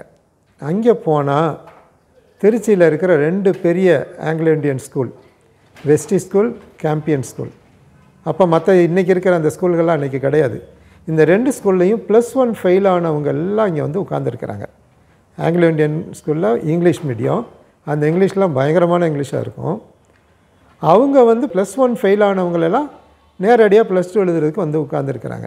ஸோ இந்த டுட்டோரியல் சென்டரில் அவங்கள மனசில் வச்சுக்கிட்டு தான் டீச் பண்ணுறாங்க. நேரடியாக +2 பாடத்தை டீச் பண்ணுறாங்க. அதுவும் அந்த டீச்சர் ஆங்கிலத்திலேயே டீச் பண்ணுறாரு. எனக்கு ஒன்றும் புரியலை, பைத்தியம் பிடிச்ச மாதிரி இருந்துச்சு. எனக்கு அப்போ தெரிஞ்ச ஆங்கிலம் என்னென்னா UNCLE உங்குள் அப்படின்னு வாசிக்கிற ஆங்கிலம். ஆனால் இங்கே இங்கிலீஷ்லேயே டீச் பண்ணுறாங்க. அதுவும் நான் எடுத்துக்கிட்ட சப்ஜெக்ட் பார்த்திங்கன்னா காமர்ஸ், அக்கௌண்டன்சி, எக்கனாமிக்ஸ். 10வது வரைக்கும் படிக்காத சப்ஜெக்ட்டு. மேக்ஸை வர ரொம்ப தைரியமாக எடுத்துட்டேன். 10th மேக்ஸில் நல்ல மார்க் எடுத்தேன்ட்டு. எல்லாம் டஃப்பாக இருக்குது. உட்காந்துட்டு அழுவேன் கிளாஸில் உட்காந்துட்டு. ஆண்டவரே எனக்கு ஞானத்தை கொடு, ஆண்டவரே அறிவை கொடு, நல்ல புரிதலை கொடு, நல்ல ஞாபக சக்தி கொடு. இதே தான் அழுதுகிட்டே ஜாம் பண்ணிக்கிட்டே இருப்பேன் கிளாஸில். ஆனால் ஆச்சரியம் என்னென்னா நம்மளுடைய சின்ன சின்ன வேண்டுதல், அதுவும் அவருடைய பணிக்காக நம்மளை ஆயத்தப்படுத்தி கொள்வதற்கென்று கேட்கிற வேண்டுதல்கள் கடவுள் எவ்வளவா கேட்குறாரு அப்படிங்கிறத நான் புரிஞ்சுக்கிட்டேன். பாடங்களை புரிய வைக்க ஆரம்பித்தார். படிக்கும்போது மனதில் பதிய வைக்க ஆரம்பித்தார். இதெல்லாம் பரிசுத்த ஆவியானவர் எனக்கு செஞ்ச பெரிய புண்ணியம். அப்படி நான் படிக்க ஆரம்பித்து முதல் வருஷத்தில் போய் 6 சப்ஜெக்டையும் எழுதிட்டேன். எழுதுனாக்க எழுதுறதுல நிறைய அற்புதம் நடந்துச்சு. அந்த அற்புதங்களெல்லாம் சும்மா சொல்ல முடியாது. இங்கிலீஷ் சப்ஜெக்டு ஃபஸ்ட் பேப்பர் போய் எழுதிட்டேன். பயங்கர டஃப்பு. இங்கிலீஷ் மீடியங்காரங்க கூட டஃப்புங்கிறாங்க. நான் எழுதிட்டு வந்துட்டு சொல்கிறேன், ரொம்ப டஃப்பாக இருக்குது, செகண்ட் பேப்பர் எழுதுறதா வேண்டாமான்னு தெரியல அப்படின்னு ஒரு அண்ணன்ட்ட பேசிகிட்டு இருக்கிறேன். அவர் MA இங்கிலீஷ் லிட்ரேச்சர் முடித்தவர், அவரும் மிஷினரியாக இருந்தவர். அவர்கிட்ட சொல்லிட்டுருங்க. அப்போ அந்த என்ன சொன்னார், தம்பி கவலைப்படாதீங்க, நான் உங்களுக்கு ஈவினிங் வந்து கிராமர்லாம் செகண்ட் பேப்பருக்கு சொல்லித்தரேன், நீங்கள் எழுதுங்க, சோர்ந்து போகாதீங்கன்னாரு. சரின்னு அவர் சாயந்தரம் வருவார்னு காத்து கிடக்கிறேன். அவர் ஒரு மீட்டிங் முடிச்சுட்டு நைட்டு 9:30 மணிக்கு வராரு. தம்பி எனக்கு வயிறு சரியில்லை, சாரி அப்படின்னு போய் படுத்துட்டார். சரி அவ்வளோதான், அடுத்த நாள் பரீட்சை வேஸ்ட்டு தான் அப்படின்னு நினச்சிட்டு இருந்தேன். 10:30 மணிக்கு மேலே ஒரு ஊழியக்கார் IMSலேருந்து அவர் வந்து, அவரும் MA இங்கிலீஷ் லிட்ரேச்சர் முடித்தவர். அப்போ அவர்கிட்ட என்னுடைய இதை சொன்னேன். சரி உட்காரு, நான் சொல்லிக் கொடுக்குறேன்னு சொல்லி ஏறக்குறைய 2 மணி வரைக்கும் இங்கிலீஷ் சொல்லிக் கொடுத்தார். அதுக்கப்புறம் போய் ஹோட்டலில் போய் பரோட்டாலாம் சாப்பிட்டுட்டு காலையில் 8 மணிக்கு எழுந்திரிச்சு நேராக போய் பரீட்சைக்கு எழுதுகிறோம். பயங்கர டஃப் செகண்ட் பேப்பர். இங்கிலீஷ் மீடியம்காரங்களும் திணறாங்க. எனக்கு எங்கேருந்து வந்துச்சோ தெரில, நான் பாட்டு பேப்பரில் எழுதிக்கிட்டே இருக்கிற ஆன்சர்லாம். என்னையை பார்த்து மற்றவங்களாம் ஆச்சரியப்படுறாங்க. என் பேப்பரை கேட்குறாங்க, கொடு அப்படின்ட்டு. நான் கொடுக்க மாட்டேன்ட்டு இருக்கிறேன். கடைசியில் எழுதி முடிச்சுட்டு வந்துட்டேன். இப்படி ஆங்கிலம் எழுதினேன். அதே போல் மற்ற சப்ஜெக்ட்லாம் முடித்தாச்சு. ரிசல்ட் வந்துச்சு. 4 சப்ஜெக்ட் பாஸ் ஆகிட்டேன் ஒரே வருஷத்தில். 2 சப்ஜெக்ட் போயிடுச்சு. காமர்ஸும் எக்கனாமிக்ஸும் போயிடுச்சு. என்ன செய்கிறதுன்னு தெரியல. அப்போ எக்கனாமிக்ஸில் அக்கௌண்டன்சி. அப்போ என் கூட படித்த ஒரு பையன், அவன் MCOM படிக்கிறான். இப்போ BCOM முடிச்சுட்டு MCOM ஜாயின் பண்ணுறான். அவன் சொல்கிறான், நீ வந்து அக்கௌண்டன்சியில் என்ன செய்யாத, தியரியை படிக்காத, அது படித்தா ஃபுல் மார்க் கிடைக்காது, செம் படி, அக்கௌண்ட்ஸை படி, அதில் ஒவ்வொரு ஸ்டெப்புக்கும் மார்க் போடுவாங்க, நீ பாஸ் பண்ணிடலான்ட்டு. எனக்கு அது ரொம்ப டஃப்பாக இருக்குது. அந்த ஃபார்முலாஸ் எல்லாம் மைண்டில் என்னால் ஏற்றுக்க முடியல, மனப்பாடம் பண்ண முடியல. அது எப்படி அதை வந்துச்சுங்கிற எதுவுமே தெரியாது. ஏன்னா நேரடியாக +2 பாடத்தை தான் நடத்துகிறாங்க. அது எக்ஸாம் பாயிண்ட் ஆஃப் வியூவில் தான் டீச் பண்ணாங்க. நான் படித்து 3 வருஷம் ஆச்சு, +1 படிக்கலை. புது சப்ஜெக்ட் அக்கௌண்டன்சி, என்ன செய்யணும்னு தெரியாமல் தவிச்சிட்டு இருக்கும்போது ஆவியானவர் எனக்கு தெளிவாக சொன்னார், நீ தியரியை படி அப்படின்னாரு. அனுபவசாலி படித்தவன் சொல்கிறான், நீ அக்கௌண்ட்ஸை படி. ஆவியானவர் சொன்னார் தியரி படி. தியரியை படிச்சுட்டு போனேன். கரெக்டாக எழுதி அதில் பாஸ் பண்ணேன். அதில் கரெக்டாக பாஸு, எல்லாமே ஜஸ்ட்டு பாஸ் தான். இந்த 2 சப்ஜெக்ட் ஃபெயில் ஆகிடுச்சு, மேக்ஸும் இன்னொரு சப்ஜெக்டும். மேக்ஸு ஃபெயில் ஆகிட்டேன். திருப்பி 2வது முறை போய் அந்த 6 மாதத்தில் எழுதி செப்டம்பரில் முடித்தாச்சு. ரிசல்ட் வாங்க போனால் எல்லோரும் மேக்ஸ் மறுபடியும் ஃபெயில் ஆகியே வராங்க சர்டிஃபிகேட்டில் பார்த்து, இந்த மார்க் ஷீட்டில். அப்போ நான் பயங்கர கூட்டமாக இருந்துச்சு, வீட்டுக்கு வந்துட்டேன், வாங்கலை. வந்து எங்கள் அம்மாட்ட சொன்னேன், இந்த மாதிரி நான் ஃபெயில் ஆகிட்டேன், அதனால் மார்க் ஷீட்டை கிழிச்சு போட்டு வந்துட்டேன்னு சொன்னேன். எங்கள் அம்மா நம்பவே இல்லை.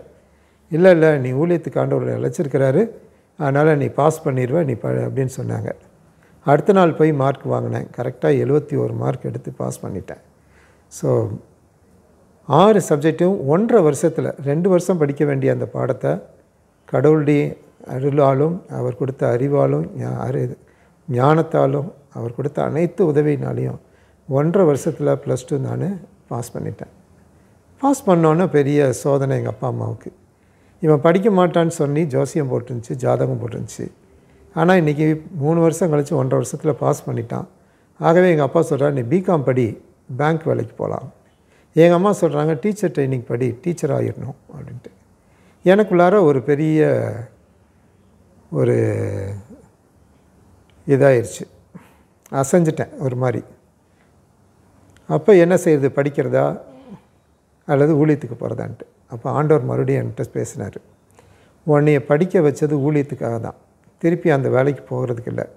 நீ அப்படி மறுபடியும் அங்கே வேலைக்காக உலக வேலைக்காக நீ போகணுன்னு நினச்சின்னா நான் உன்னை எப்படி மறுபடியும் கொண்டு வரணும்னு எனக்கு தெரியும் அப்படின்னு சொன்னார். இல்லை சாமி, இனியும் இந்த அவமானத்தை சந்திக்க தயாராக இல்லைன்னு சொல்லிவிட்டு நேராக ஊழியத்துக்கு ஜாயின் பண்ணிட்டேன். நண்பர் சுவிசேஷ ஜபக்குழு ஊழியத்துக்கு. இந்த ஊழியத்துக்கு போகிறதுக்கு முன்னாடி என் மனசுக்குள்ளார ஒரு பெரிய ஒரு பாரம்.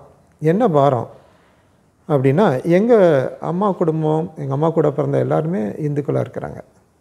எங்கள் அப்பாவுடைய குடும்பம் எல்லாருமே இந்துக்கள் தான், யாருமே ஆண்டவரை ஏற்றுக்கொள்ளாதவங்க தான். அப்படி இருக்கும்போது நான் இந்த குடும்பத்துக்கு, என்னுடைய உறவுகளுக்கு நான் ஊழியம் செய்யாமல் எங்கேயோ வட இந்தியாவில் போய் மிஷினரி பணம் செய்கிறதா? அப்போ நான் அங்கே போகணுன்னா இந்த ஊழியத்துக்கு செய்கிறதுக்கான ஒரு ஆளை நீ தெரிவு செய்யணும். அந்த ஆளை கொடுத்துட்டு, இந்த பொறுப்பை கொடுத்துட்டு நான் போகணும் அப்படிங்கிற ஒரு ஜெபம் எனக்குள்ளார இருந்துச்சு. காரணம், பைபிளில் ஒரு வசனம் எனக்கு ரொம்ப பிடிச்ச ஒரு வசனம். அப்போஸ்தலர் 16ஆம் அதிகாரத்தில் கடைசியில், கர்த்தராகிய இயேசு கிறிஸ்துவை விசுவாசி, அப்போது நீயும் உன் வீட்டாரும் ரட்சிக்கப்படுவீர்கள் அப்படின்னு சொன்னார். நீ கடவுளை நம்பினால் உன் குடும்பமே மீட்பு பெறும், விடுவிக்கப்படும். ஆகவே உன் நம்பிக்கை உன் குடும்பத்தினரை காக்கும் என்கிற அந்த ஒரு அருமையான கருத்துப்படி என் நம்பிக்கை காக்கணும் அப்படின்னா, எங்கள் குடும்பத்தில் அதிகமாக தாக்கத்தை ஏற்படுத்துகிற ஒரு நபர் எங்கள் அம்மா தான். எங்கள் அப்பாவுடைய குடும்பத்திலும் சரி, எங்கள் அம்மாவுடைய குடும்பத்திலும் எங்கள் அம்மாவுக்கு ஒரு தனி மதிப்பு உண்டு. டீச்சர், மூத்தவங்க அப்படின்ட்டு அவங்க ஆண்டவரை ஏற்றுக்கொள்ளணும்னு நினச்சேன். எங்கள் அம்மா ஒரு தீவிரமான மரியாள் பக்தி. வாரம் புதன்கிழமையான திருச்சி எங்கள் வீட்டில் உறையூர்லேருந்து சகாய மாதா கோயில் ஒரு 6-7 கிலோமீட்டர் தூரத்தில் நடந்து போயிட்டு வருவாங்க. அப்படி ஒரு மரியாள் பக்தியாக இருந்தவங்க. ஆனால் அவங்களுக்கு அந்த பக்தியெல்லாம் அவங்களுக்கு எந்த விதத்துலேயும் நன்மையோ சமாதானத்தையோ நிம்மதியையோ வறுமையை போக்கி செழிப்பையோ கொடுக்கவே இல்லை. கடைசியில் நான் ஊழியத்துக்கு போகிறதுக்கு முன்னாடி எங்கள் அம்மா ஆண்டவரை ஏற்றுக்கொண்டாங்க. அதற்கப்புறம் எங்கள் அம்மா எங்கள் குடும்பத்தினருக்கு நற்செய்தி ஊழியம் செய்வதற்கு, சுவிசேஷம் சொல்வதற்கு ஆயத்தமாக இருக்கிறாங்க அப்படிங்கிற ஒரு உணர்வு எனக்கு கிடைக்கும்போது தான் நான் மிஷினரிக்காக போனேன். 87-88 திருச்சியிலேயே எஃப்எம்பிபியில் ஒரு கேஷுவல் வாலண்டியராக ஊழியம் செஞ்சுட்டு 89லேருந்து வட இந்தியாவுக்கு சென்று ஊழியம் செய்ய ஆரம்பித்தேன். அந்த ஊழியத்தில் எனக்கு ரொம்ப எனக்கே தெரியாத ஒரு பாதையை என் ஊழியத்தில் ஆண்டவர் வகுத்திருந்தார். அந்த பாதை சாதாரண ஒரு பாதை கிடையாது. நான் எதிர்பார்த்ததை விட ஒரு மேலான ஒரு பாதை. நான் போய் ஒரு கிராமத்தில் போய் எல்லாருக்கும் நற்செய்தி அறிவித்து அவர்களை இயேசுவை ஏற்றுக்கொள்ள வைத்து அவங்களுக்கு ஞானஸ்தானம் கொடுத்து ஒரு சபை கட்டி அப்படி செய்யணும்னு நினச்சிட்டு இருந்த என்னைய என் கூட படிக்கிற ஊழியக்காரர்களுக்கு ஊழியம் செய்வதற்கு ஒரு உந்துதலை கொடுத்துக்கிட்டே இருந்திருக்கிறாரு. எனக்கு தெரியல. கிட்டத்தட்ட 25-30 வருஷம் கழித்து தான் அதை நான் புரிய ஆரம்பித்தேன். அப்படி என் கூட படித்தவர்களுக்கு நிறைய நற்செய்தி சொல்லி ஆரம்பித்தேன். அவர்களை கிறிஸ்துவுக்குள்ளாக ஸ்திரப்படுத்துவதிலும் ஊழியத்தில் அவர்களை நல்லா ஊக்கப்படுத்துவதிலும் ஸ்திரப்படுத்துவதிலும் ஆண்டவரை அறிகிற அறிவில் அவர்கள் இன்னும் ஆழமாக புரிஞ்சு கொள்ளணுங்கிற அந்த ஒரு விஷயத்தில் என்னை ஆண்டவர் நிறைய இடத்துல பயன்படுத்தினார். அப்படி என் கூட படித்த எல்லாரையும் நன்கு அறிந்திருந்தேன். அவங்களுடைய சாட்சியை நான் கேட்பேன். அவங்க ஊழியத்துக்கு எப்படி வந்தாங்கன்னு கேட்பேன். ஊழியத்தின் தரிசனம் என்ன, இலக்கு என்ன, எதை நோக்கி நீங்கள் போகிறீங்க அப்படி எல்லாத்தையும் கேட்டுட்டு அவங்களுக்கு ஏற்றாப்புல அவங்க கஷ்டம் வரும்போதெல்லாம் அவங்க சொன்னதையே அவங்களுக்கு ஞாபகப்படுத்தி அவங்கள உற்சாகப்படுத்திக்கிட்டே இருந்தேன். அப்படி படித்து 89ஆம் ஆண்டு என்னுடைய டிப்ளமோ மிஷினரி ட்ரைனிங்கை முடிச்சுட்டு வட இந்தியா போனேன். வட இந்தியாவிலையும் எனக்கு அதே மாதிரி நல்ல ஒரு ஊழியத்தை ஆண்டவர் வச்சுருந்தார். எல்லோரும் கிராமங்களில் போய் மிஷினரி பணி செய்தாங்க. அந்தந்த மொழியை கற்றுக்கொண்டு அந்த மக்களுக்கு நற்செய்தி அறிவித்து ஞானஸ்தானம் கொடுத்து அவர்களுக்கு சர்ச்சு கட்டி ஒரு நல்ல லெவலில் எனக்கு அந்த மாதிரி போகணுன்னு ஆசைப்பட்ட என்னையை கொண்டு குஜராத்தில் வியாரா, சூரத் டிஸ்ட்ரிக்டில் வியாராங்கிற ஒரு இடத்துல ஆஃபீஸில் போட்டாங்க. எனக்கு ரொம்ப கஷ்டமாக இருந்துச்சு. என்னடா கொண்டு ஆஃபீஸில் போட்டாங்களேன்னு. காரணம் என்னென்னா எனக்கு டைப்ரைட்டிங் இங்கிலீஷ் நான் படிச்சிருந்தேன், அக்கௌண்ட்ஸும் படிச்சிருந்ததுனால அந்த ஆஃபீஸ்க்கு வந்து டைப்பிங் அடிக்கிறவங்களும் அக்கௌண்ட்ஸ் எழுதுறதுக்கும் வேணுங்கிறது அவங்க புரிஞ்சு என்னை கொண்டு போட்டாங்க. எனக்கு ஆரம்பத்தில் ரொம்ப கஷ்டமாக இருந்துச்சு, இந்த ஊழியத்தை நான் எப்படி செய்கிறது அப்படின்னு. ஆனால் போகிற போக்கை பார்க்கும்போது ஆண்டவர் அவருக்கென்று வச்சுருந்த ஒரு பாதையை புரிய வச்சார். ஏனென்றால் நான் ஒரு வகுத்திருந்த ஒரு பாதை, ஆனால் எனக்கு நடக்கிறதெல்லாமே அதுக்கு எதிர்மறையான பாதை. ஆனால் அந்த பாதையில் போகும்போது கடவுள் புரிய வச்சார். அப்போ நடந்த ஒரு விஷயம் என்ன அப்படின்னா, மிஷினரிமார்கள் கிராமங்கள்லேருந்து ஆஃபீஸ்க்கு பட்டணத்துக்கு வருவாங்க. கிட்டத்தட்ட 60 கிலோமீட்டர் வந்து பிரயாணம் பண்ணுவதற்கு 3 மணி நேரம் 4 மணி நேரம் ஆகும். அவ்வளோ தூரம் கஷ்டப்பட்டு வருவாங்க. அவங்கள வரவேற்று இன்முகமாக வரவேற்று அவங்களுக்கு நல்ல சாப்பாடு செஞ்சு போடுவேன். இந்த சாப்பாடு செய்கிறது என்ன அப்படின்னா, எங்கள் அம்மா அந்த காலத்துலேருந்தே எனக்கு அந்த ட்ரைனிங் கொடுத்தாங்க. நல்ல காய்கறி வாங்குகிற விஷயத்தில் நல்ல காய்கறி வாங்குவேன். அருமையான ஆளுங்க அதில் கற்றுக் கொடுத்துருக்குறாங்க. சமைக்கிறதுலேயும் எங்கள் அம்மா நிறைய கற்றுக் கொடுத்தாங்க. ஆகவே நல்லா சமைப்பேன். அப்படி மிஷினரிகளுக்கு நல்லா சமைச்சு போட்டு அவர்களோடு உட்காந்து பேசி அவங்க ஸ்டோரிஸ் எல்லாம் கேட்பேன். உங்கள் ஊழியத்தில் என்னென்ன பண்ணீங்க, எப்படி இருக்குன்னு எல்லாத்தையும் கேட்டுட்டு அவங்களுக்கு வர்ற கஷ்டத்தெல்லாம் சொல்லி அவங்களுக்கு நல்ல அழகாக என்னால் முடிஞ்ச ஆறுதலையும் சமாதானத்தையும் ஆலோசனைகளையும் சொல்லி ஜெபம் பண்ணிட்டு போவோம். அது அவங்களுக்கு பெரிய அளவில் பயனுள்ளதாக இருந்துச்சு. நிறைய பேர் பயன்பெற்றாங்க. அது என்னையும் நிறைய விதத்தில் இப்படியாக ஊழியர்களுக்கு ஊழியம் செய்கிற ஒரு மனிதனாக என்னை உருவாக்குகிற ஒரு நல்ல ஒரு ஊழியனாக உருவாக்குனது எனக்கு அப்போ தெரியாது. காலப்போக்கில் தான் பின்னாடி தான் அதை தெரிய ஆரம்பிச்சிச்சு. அப்படி நிறைய ஊழியம் செஞ்சு முடித்து 92ஆம் ஆண்டு திருமண ஏற்பாடு நடந்துச்சு. திருமணத்துலேயும் எனக்கு எது விரும்பலையோ அது எனக்கு திருமண விஷயமாக மாறுச்சு. நான் திருமணம் பண்ணணும்னு நினச்ச ஒரு பெண்ணு தரித்திரத்தின் உச்சத்தில் இருக்கணும். நான் தான் அந்த பிள்ளைக்கு ஃபஸ்ட்டு செயின் போடணும். அவங்க வந்து ஒரு வேற்று மதத்திலிருந்து வந்தவங்களாக இருந்தால் இன்னும் நல்லாயிருக்கும் அப்படிலாம் நினச்சேன்.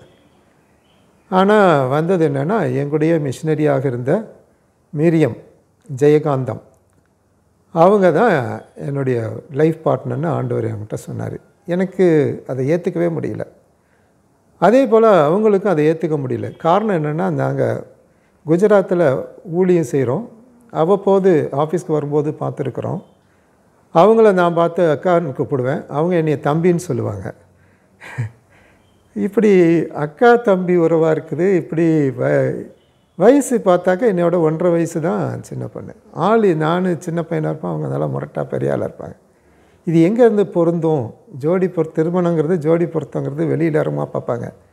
ஆனால் கடவுள் தீர்மானிக்கிற திருமணங்கிறது வெளியரங்கமானது இல்லை. அப்படி ஆண்டவர் தீர்மானித்த அந்த திருமணம் 1992ஆம் ஆண்டு நண்பர் சுவிசேஷ ஜபக்குழுடைய நிறைய தலைவர்கள் மத்தியில் அழகாக நிறைவேறிச்சு. அந்த திருமணம் ஆகிற நேரத்தில் என் மனைவியுடைய மாமா என் ஒய்ஃப்கிட்ட கேட்டுக்கிறாங்க, உன் ஹஸ்பண்ட் என்ன is not even a graduate அப்படின்னு இங்கிலீஷில் அவர் பேசியிருக்கிறாரு. காரணம் அவங்க ஃபேமிலி எல்லாம் படித்தவங்க, எல்லோரும் higher secondary school teachers, head masters. என்னுடைய மாமனார் மாமியாரும் எச்சமாக இருந்தவங்க. மாமனார் வந்து 89ஆவது ஆண்டுலேயே இறந்துட்டார். என் ஒய்ஃப் மிஷினரியாக இருக்கும்போது ஸ்பின்ஸ்டராக. எங்கள் மாமியார் 2001 இருந்தாங்க. அவங்க 2 பேருமே டீச்சராக இருந்தவங்க. அவங்க ஃபேமிலி ஃபுல்லாக டீச்சர்ஸ். அவங்க எல்லாருமே ஒரு மிஷினரி குடும்பத்துலேருந்து வந்தவங்க. பாரம்பரிய கிறிஸ்தவ குடும்பத்துலேருந்து வந்தவங்க. லுத்தரன் குடும்பம். இப்படி இருக்கிற படித்த குடும்பத்தில் ஒரு படிக்காத மாப்பிள்ளை அப்படின்னு அவங்க ஏளனமாக நினச்சிருக்கிறாங்க. இந்த ஏளனம் எனக்கு பெருசாக தெரியல. ஆனால் கடவுளுக்கு என்ன நினச்சாரோ தெரியல, நம்மளை எப்பயுமே ஏளனமாக விடுகிற ஆண்டவர் கிடையாது. எனக்கு பிடிச்ச ஒரு குணம் என்ன அப்படின்னா, கடவுள் வந்து நம்முடைய கௌரவத்தை காக்கிற கடவுள். தாவீது சொல்லுவான் சங்கீதம் 23, என்னுடைய எதிராளிகளுக்கு முன்னாடி என்னுடைய தலையை எண்ணெயினால் அபிஷேகம் பண்ணுகிறவர். ஆக ஒருவர் ஏளனாய்ப்பாய் பேசுகிறதுக்கு நம்மளை விடமாட்டாருங்கிற ஒரு அருமையான ஒரு கடவுள். அவர் என்னை என்ன பண்ண ஆரம்பித்தார், திருமணமாகி சில நாளிலேயே எனக்கு போய் நீ காலேஜில் படிக்கிறதுக்கு ஒரு ஏற்பாடு பண்ணுறாரு. காலேஜில் போய் படிக்கணுன்னா என்ன செய்யணும், ஃபீஸ் கட்டணும். புது திருமண தம்பதியர் வீடு பார்க்கணுன்னா வாடகை கட்டணும், சாப்பிடணும், காலேஜ் ஃபீஸ் கட்டணும். நாங்கள் 2 பேருமே எஃப்எம்பிபிலேருந்து ரிசைன் பண்ணிட்டோம். என்ன செய்கிறதுன்னு தெரியாது.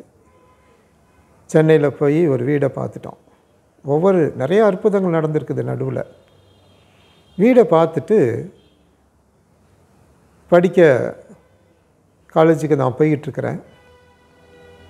அப்போ ஒரு நாள் இரவு நான் ஆண்டவர்கிட்ட ஜெபம் பண்ணுறேன். நான் எதுக்கு படிக்கணும்?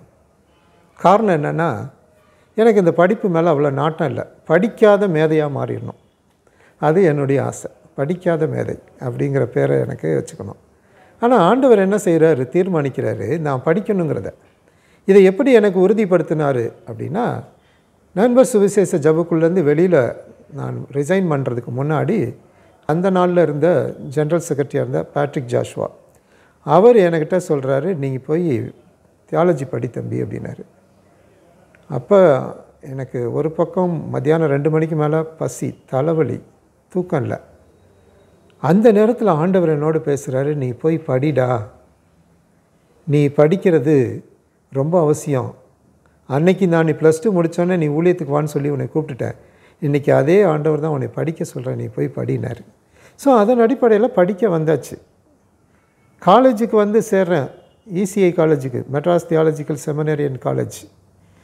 படிக்க வந்தால் அவங்க கேட்குறாங்க, மாதம் இவ்வளோ ஃபீஸ் கட்டணும், கட்டுவியா தம்பின்னாங்க. வேறு ரெசராஸ் இருக்குன்னு கேட்குறாரு. நான் சொன்னேன், இவ்வளோ கட்ட முடியாதுண்ணே. இன்னும் கொஞ்சம் குறைச்சிட்டு சொல்கிறாரு, இவ்வளோ கட்ட முடியுமான்னாரு. இல்லை என்னால் கட்ட முடியாதுன்னாரு. 3வது முறையும் குறைச்சிட்டு சொல்கிறாரு, இவ்வளவாவது கட்டுவியா அப்படின்னு. இல்லை என்னால் கட்ட முடியாது, என்கிட்ட கிடையாதுன்னு. அப்போ அவர் கேட்ட கேள்வி, 30 ரூபா அப்ளிகேஷன் அது வச்சுருக்கிறியான்னு கேட்டார். வச்சுருக்கிறேன்னு. அப்படி 30 ரூபா அப்ளிகேஷன் வாங்கி நான் பிடிஹெச் ஜாயின் பண்ணேன். இப்படி தான் என்னுடைய இறையியல் கல்வி ஆரம்பிச்சிச்சு. இதை படிக்க போகும்போது மறுபடியும் எனக்குள்ளார ஒரு தொய்வு. ஒரு நாள் தூக்கமே வரல. என்ன செய்கிறது, படிக்கிறதும் கஷ்டமாக இருக்குது, பணம் கட்டுறதும் கஷ்டமாக இருக்குது, குடும்பத்தை நடத்துறது கஷ்டமாக இருக்குது. அப்போ ஆண்டவர் ஒரு நாள் நைட்டு என் கூட பேச ஆரம்பிச்சிட்டார். தெளிவாக பேசினார். அதெல்லாம் எழுதி வச்சுருக்கிறேன். நீ இதை படிக்க வேண்டும், இதை நல்லபடியாக படித்து முடிப்பா. இதை முடிக்கிற வரைக்கும் நீ யாருக்கிட்டையும் கை நீட்டாத, கடன் வாங்காத, உன் கையில் காதில் போட்டிருக்கிற மனைவி நகையை விற்று சாப்பிடக்கூடாது. எதுவாக இருந்தாலும் என்கிட்ட கேளு, நான் உனக்கு தரேன். என்கிட்ட கேட்குறதுக்கு முன்னாடி நான் ஏற்கனவே உனக்கு கொடுத்ததுக்காக நன்றி சொல்லு. என்னென்னலாம் உனக்கிட்ட வச்சுருக்கிறியோ அதுக்கு நன்றி சொல்லுன்னு சொன்னார். ஆனால் நீ படித்து முடிப்ப, உன்னுடைய படிப்பு எதிர்கால ஊழியத்திற்கு அஸ்திவாரன்னு சொன்னார். அந்த வார்த்தை என்னுடைய வாழ்க்கையை புரட்டி போட்டுச்சு. தைரியமாக படிக்க ஆரம்பித்தேன். அடுத்த ஆண்டே இசிஐயில் என்னை போதகராக அப்பாயின்ட் பண்ணாங்க. போதகராக 550 ரூபா சம்பளம், 200 ரூபா வாடகை, 55 ரூபா தசம பாகம் எடுத்து வச்சுட்டு மீதி பணத்தை வச்சு நானும் என் மனைவி ஒரு குழந்தை 3 பேரும் வாழ ஆரம்பித்தோம். மிகவும் சிக்கனமாக, ஏன்னா கடன் வாங்கக்கூடாது, எதையும் விற்று திங்கக்கூடாது. மிகவும் சிக்கனமாக நாங்கள் வாழ ஆரம்பித்தோம். அப்படி நான் பிடிஹெச் முடித்தேன். முடித்துட்டு அடுத்தது எம்டி படித்தேன். எம்டி படிச்சுட்டு எம்ஏ படித்தேன் அண்ணாமலை யூனிவர்சிட்டியில். எம்ஏ படித்து முடித்து இந்த படித்து முடிக்கிறதுக்குள்ளே 2 இடத்துல திருச்சபையை கட்ட ஆண்டவர் உதவி செஞ்சார். சென்னையில் கொளப்பாக்கத்தில் 4 பேர் இருந்த சர்ச்சில் என்னை கொண்டு போட்டாங்க. 1.5 வருஷத்தில் 40 பேராக அந்த சபை உருவெடுத்தது. அந்த சபையிலேருந்து இன்னொரு கிராமத்துலேயும் ஒரு சர்ச்சு நாங்கள் போய் ஃபார்ம் பண்ண உதவி செஞ்சார். திருச்சபை நல்லா ஸ்திரப்படுத்தினேன். கடினமாக உழைத்து அந்த சபை பெரிய அளவில் இன்றைக்கி அந்த இடத்துல கிட்டத்தட்ட 25-30 சர்ச் இருக்குது. அந்த சென்னையில் குளப்பாக்கம் கிருகப்பாக்கத்தில் எல்லார் வீட்டுக்கும் நற்செய்தி அறிவிச்சிருக்கிறேன். அதுக்கப்புறம் குன்றத்தூர் சென்னையில் போட்டாங்க. அங்கே ஒரு குடும்பம் கூட இல்லை. அங்கே போய் ஊழியம் செய்ய ஆரம்பித்தேன். கடவுள் நிறைய திட்டங்களை கொடுக்க ஆரம்பித்தார். கொஞ்சம் நெஞ்ச திட்டங்கள் அல்ல. அந்த முழு குன்றத்தூருக்கும் முதலியார் என மக்கள் முழுவதும் ஆண்டவரை ஏற்றுக்கொள்ள வேண்டும், அவர்கள் செழிப்பாக மாறணும், அவங்க அந்த அன்றைக்கி இருந்த பொருளாதார சமூக நிலை மாறணும்னு சொல்லி ஜெபம் பண்ண கடவுள் நிறையா புது திட்டங்களை கொடுத்தார். ஒவ்வொரு திட்டங்களின் படியே நான் ஊழியம் செய்ய ஆரம்பித்தேன். குன்றத்தூரில் ஒரு 40 பேருக்கு மேலே ஞானஸ்தானம் கொடுத்து அங்கே ஒரு சர்ச் ஃபார்ம் பண்ணேன். ஒரு பெரிய போதகர்கள் ஐக்கியத்தை ஆரம்பிக்க ஆண்டவர் உதவி செஞ்சார். இன்றைக்கு அந்த போதகர் ஐக்கியம் 28 ஆண்டுகளாக வளர்ந்து 100க்கும் மேற்பட்ட போதகர்கள் அங்கே ஐக்கியத்தில் இருக்கிறாங்க. அந்த ஐக்கியத்தில் இருக்கிற ஒவ்வொரு போதகரும் பெரிய பெரிய சபைகளை கட்டியிருக்கிறாங்க. இன்றைக்கு அந்த குன்றத்தூரில் பல நூறு கிறிஸ்தவ குடும்பங்களாக மாறி இன்றைக்கி சபைகளுக்கு போய் கொண்டிருக்கிறாங்க. அப்படிப்பட்ட விதையை விதைப்பதற்கு ஆண்டவர் என்னை இங்கே பயன்படுத்தினார். ஊழியர்களுக்கு ஊழியம் செய்கிறதற்கு என்னை ஆண்டவர் பயன்படுத்தினார். அதன் பின்பு குஜராத்துக்கு மீண்டும் போனேன். அங்கு ஆண்டவர் பெரிய அளவில் என்னை பயன்படுத்தினார். 2 ஆண்டுகள் நான் போன இடத்துல தான் அந்த சர்ச்சை ஒரு இந்து தீவிரவாதிகள் அதை உடைச்சிட்டாங்க. அதுக்கப்புறம் பூகம்பம் வந்துச்சு. இப்படி பல சூழ்நிலைகள் மத்தியிலும் 2 புது சர்ச்சு கட்டிட்டு, காலேஜ் பைபிள் காலேஜை ஸ்திரப்படுத்தி அதை கட்டிட்டு, கடைசியாக நான் தமிழ்நாட்டுக்கு வரணும்னு நினைக்கும் போது ஆண்டவர் சொன்னார், நீ போய் படி, MTH படி என்று சொன்னார். அதுக்கு பணம் இல்லைன்னு நவஜீவன் சேவா மண்டலுங்கிற ஒரு நிறுவனம், நான் உங்களுக்கு படிக்க வைக்கிறோன்னு சொல்லி என்னுடைய காலேஜ் ஃபீஸ் முழுசையும் அவங்க பொறுப்படுத்திக்கிட்டாங்க. ஆனால் சாப்பாட்டுக்கோ என் பிள்ளைங்க படிப்புக்கோ அவங்களுடைய காரியத்துக்கோ எனக்கு வருமானம் இல்லை. ஒவ்வொரு நேரமும் ஜெபம் பண்ணிக்கிட்டே இருப்பேன். சனி ஞாயிறன்றா பல இடங்களுக்கு டீச்சிங்க்கும் ப்ரீச்சிங்க்கும் போய் வருகிற வருமானத்தை வச்சு திங்கக்கிழமை போய் காய்கறி வாங்கி என் பிள்ளைங்களுக்கு கொடுத்துட்டு எந்த விதத்திலும் அவர்கள் வறுமை தெரியாதபடியே அவர்களை வளர்த்து அவர்களை வாழ வச்சேன். அது ஒரு பெரிய ஆச்சரியம். நிறைய பேர் சொல்லுவாங்க, உனக்கு ஏதோ வெளிநாட்டு பணம் வருது அதனால தான் நீ இந்த அளவுக்கு இருக்கிறேன்ட்டு. எனக்கு ஒரு வெளிநாட்டு பணமும் வந்தது கிடையாது. யார்கிட்டையும் நான் போய் கை நீட்டினது கிடையாது. ஆண்டவர் அந்த அளவுக்கு அழகாக என்னுடைய பொருளாதார தேவைகளை சந்தித்தார். MTH அருமையாக முடிக்க ஆண்டவர் உதவி செஞ்சார். முடிச்சுட்டு வேலூரில் மீண்டும் 4 வருஷம் நவஜீவன் சேவா மண்டல் ஊழியத்தில் செஞ்சேன். அங்கே தான் எனக்கு பத்திரிகை ஆசிரியர் ஊழியம் கிடச்சிச்சு. அப்போ நிறையா மனதில் தோன்றினவைகளெல்லாம் எழுதுவதற்கு நிறைய வாய்ப்பு, நிறைய கட்டுரைகள். ஒவ்வொரு மாதமும் 3 கட்டுரை நான் எழுதுவேன். ஒரு ஆங்கில கட்டுரை, 2 தமிழ் கட்டுரை. அப்படி என்னுடைய தரிசனங்களை, என்னுடைய பானங்களை, நான் கற்றுக்கொண்ட ஆவிக்குரிய சத்தியங்களை, வேதத்தில் இருக்கிற நல்ல வேத பாடத்தை அதெல்லாம் நடத்துவதற்கு, எழுதுவதற்கு நல்ல ஒரு வாய்ப்பை எனக்கு கொடுத்தார். 3 ஆண்டுகள் இந்த பத்திரிகையில் நிறையா 100கணக்கான கட்டுரைகள் எழுதினேன். ஆய்வு கட்டுரைகளெல்லாம் எழுத ஆரம்பித்தேன். அப்போ அதை முடிச்சுட்டு ஆண்டவர் சொன்னார், நீ திருச்சிக்கு போ. எங்கள் வீட்டில் யாரும் திருச்சிக்கு போகிறத விரும்பலை, வெள்ளூரில் தான் இருக்கணும். ஆண்டவர் தெளிவாக சொன்னார், நீ திருச்சிக்கு போ. திருச்சிக்கு போகும்போது எதை வச்சு நம்பி போகிறேன், எனக்கு என்ன வேலை, ஒரு வேலையும் கிடையாது. போன்ட்டார். திருச்சிக்கு வந்தால் என்ன வேலை செய்ய போகிறேன்னு தெரியாது. அது சொந்த ஊருக்கு திரும்பி வரேன். திருச்சிக்கு வந்தோன்னே என்ன செய்கிறதுன்னு தெரியாமல் 2 மாதம் இருக்கும்போது திடீரென்று எனக்கு ஃபோன் வருது ஒரு காலேஜிலேருந்து, நீங்கள் எங்கள் காலேஜுக்கு டீச் பண்ணுவாங்க, 3 வாரம் டீச் பண்ணுங்க. நான் 2 வாரம் தான் கொடுப்பேன். இன்னொரு காலேஜில் 2 வாரம் டீச் பண்ணேன். இப்படி 4 வாரம் 2 வாரம் டீச் பண்ணி நான் அந்த ஊழியத்தை ஆரம்பித்தேன். அப்பொழுதும் எனக்கு இருந்த சோதனை என்ன, அந்த காலேஜுக்கு நான் ஒன்று பஸ்ஸில் போவேன், இல்லைன்னா என்கிட்ட ஒரு சைக்கிள் இருந்துச்சு, அந்த சைக்கிளில் போவேன். அப்போ என்னுடைய மனைவி சொன்னால், நீங்கள் உங்கள் சொந்த ஊருக்கு வந்திருக்கிறீங்க, இப்படி சைக்கிளில் போகிறீங்களே, வெக்கமா இல்லையா? MTH முடிச்சிருக்கீங்க, MPhil படிச்சிருக்கிறீங்க, இவ்வளோ படிச்சுட்டு ஒரு சைக்கிளில் போகிறது அவமானமாக இருக்காதா அப்படின்ட்டு. ஆகவே நீங்கள் போய் ஒரு லோன் போட்டு ஒரு பைக் வாங்கினாங்க. நான் சொன்னேன், லோன் போட மாட்டேன், கடன் வாங்க மாட்டேன், எனக்கு பைக் வேணால் எனக்கு கடவுள் கொடுப்பாரு. அதே மாதிரி சில மாதத்துலேயே எங்கள் அம்மா கூட வேலை பார்த்த ஒரு டீச்சர் அவங்களுடைய மருமகனுடைய புது பைக் எனக்கு கொடுத்தாங்க. இன்சூரன்ஸ் கட்டி எல்லாத்தையும் புதுசாக அப்படியே கொடுத்தாங்க. ஒரிஜினல் பேப்பரோடு கொடுத்தாங்க. அதை வைத்து கொண்டு அப்படியே போய் ஆரம்பித்தேன். ஊழியம் செஞ்சேன். ஊழியம் செஞ்சிட்ருக்கும்போது என் பொண்ணு படிக்கிற விஷயம் சாதாரண விஷயம் இல்லை. அவள் கரெக்டாக +2 முடிக்கிறா. முடிச்சுட்டு நான் காலேஜ் படிக்கணும், என்ன படிக்கணும்னு கேட்டேன். இன்ஜினியரிங் படிக்கணும். எனக்கு என்ன செய்யணும்னு தெரியல. இன்ஜினியரிங் படிக்கிறதுக்கு நான் என்ன செய்ய முடியும்? அப்ளிகேஷன் எவ்வளோன்னு கேட்டேன். 500 ரூபா. 500 ரூபா கூட என்கிட்ட இல்லை. நான் என்ன செய்கிறது? நான் எப்படி உன்னை படிக்க வைக்க முடியும்னு கேட்டுக்கும்போது என்னால் படிக்க வைக்க முடியலப்போ ஆண்டவர்கிட்ட ஜெபம் பண்ணேன். ஆண்டவரை நான் என்ன செய்கிறது? ஒரே ஒரு அப்ளிகேஷன் தான் வாங்குவேன், ஒரே ஒரு காலேஜுக்கு தான் கூப்பிட்டு போவேன். பல அப்ளிகேஷன் வாங்குறது கூட என்கிட்ட காசு இல்லை. அப்படி ரொம்ப கஷ்டத்தில் இருக்கும்போது ஒரு நாள் பல அவமானங்கள் அந்த சில மாதத்தில் சந்தித்தேன். ஏன்னா ஒவ்வொருத்தரும் கேட்குறாங்க, பையனை படிக்க வைக்கலையா, படிக்க வைக்கல. அவள் நல்ல மார்க் எடுத்து பாஸ் பண்ணியிருக்கிறா, இன்ஜினியரிங் படிக்கணுங்கிற ஆசை பண்ணுறா, ஆனால் படிக்க வைக்கல. அப்போ ஒவ்வொருத்தரும் ஒவ்வொரு எனக்கு அட்வைஸ் பண்ண ஆரம்பிச்சுட்டே இருக்கிறாங்க. சிலர் எங்கள் அண்ணன் ரொம்ப கோவப்பட்டு ஒரு அப்ளிகேஷனை வாங்கி மூஞ்சில் தூக்கி எறியுது. இப்போயே அந்த அப்ளிகேஷனையாவது போட்டு இந்த காலேஜில் சேருன்ட்டு. எனக்கு ரொம்ப வருத்தத்தோடு ஆண்டவர்கிட்ட ஜெபம் பண்ண ஆரம்பித்தேன். ஆண்டவர் சொன்னார், நீ அவள் விருப்பப்படி இன்ஜினியரிங் படிக்க வைக்கினார். என்ன சாமி நீ இப்படி சொல்கிற? நான் எங்கே போகிறது? காசே இல்லைன்ட்ட. அப்போ ஆண்டவர் வாக்கு கொடுத்தார், இந்த அப்ளிகேஷன் மட்டும்தான் உன் காசு, மற்றதெல்லாம் நான் பார்த்துக்குவேன்னு சொன்னார். எனக்கு நம்ப முடியல. அதே மாதிரி ஒரு 500 ரூபா காணிக்க கிடச்சிச்சு. அப்ளிகேஷன் வாங்கி போட்டாச்சு. எனக்கு என்ன செய்ய தெரியல.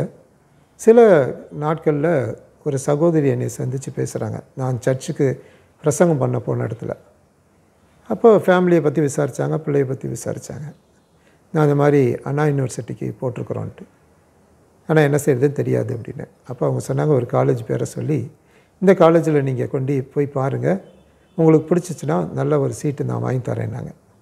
அந்த காலேஜுக்கு போய் பார்த்தோம். பெரிய காலேஜு, என் மகளுக்கும் பிடிச்சிருந்துச்சு. ஃபீஸ் எவ்வளோன்னு கேட்டோம். 1.25 லட்சம் ஒரு வருஷத்துக்கு. நான் சொல்கிறது 2010ஆம் ஆண்டு. 1.25 லட்சம் 4 வருஷத்துக்கு 5 லட்சம்.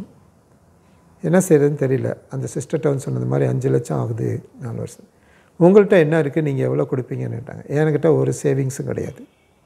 நான் சேமிப்பை நம்புகிறவன் கிடையாது. எப்போதுமே சொல்லுவாங்க என்கிட்ட, 2 பொம்பளை பிள்ளையை பெற்றிருக்கிற, ஒரு பையனை பெற்றிருக்கிற, அவங்கள கல்யாணம் பண்ணி கொடுக்கணும், படிக்க வைக்கணும், இப்படி ஏதாவது சேர்க்காமே இருக்கிறிய அப்படின்னு சொல்லுவாங்க. அப்போ நான் சொல்லுவேன், என்னுடைய சேவை தான் என்னுடைய சேமிப்பு. My savings is nothing but my service. என்னுடைய சர்வீஸ் தான் என்னுடைய சேவிங்ஸ்ன்னு சொல்லுவேன். அதே தான் அன்றைக்கும் சொல்ல ஆரம்பித்தேன். அப்போ சொன்னேன், என் கையில் போட்டிருக்க அந்த மோதத்தை, கழுத்தில் போட்டிருக்கிற செயினை கழட்டி தரேன் வச்சுக்கோங்கண்ணே. இல்லை அதெல்லாம் ஒன்றும் வேண்டாம், நீங்கள் ஒரு லெட்ரு எழுதி கொடுங்கன்னாங்க. அந்த லெட்டரில் நான் எழுதினது விஷயம் என்ன தெரியுமா?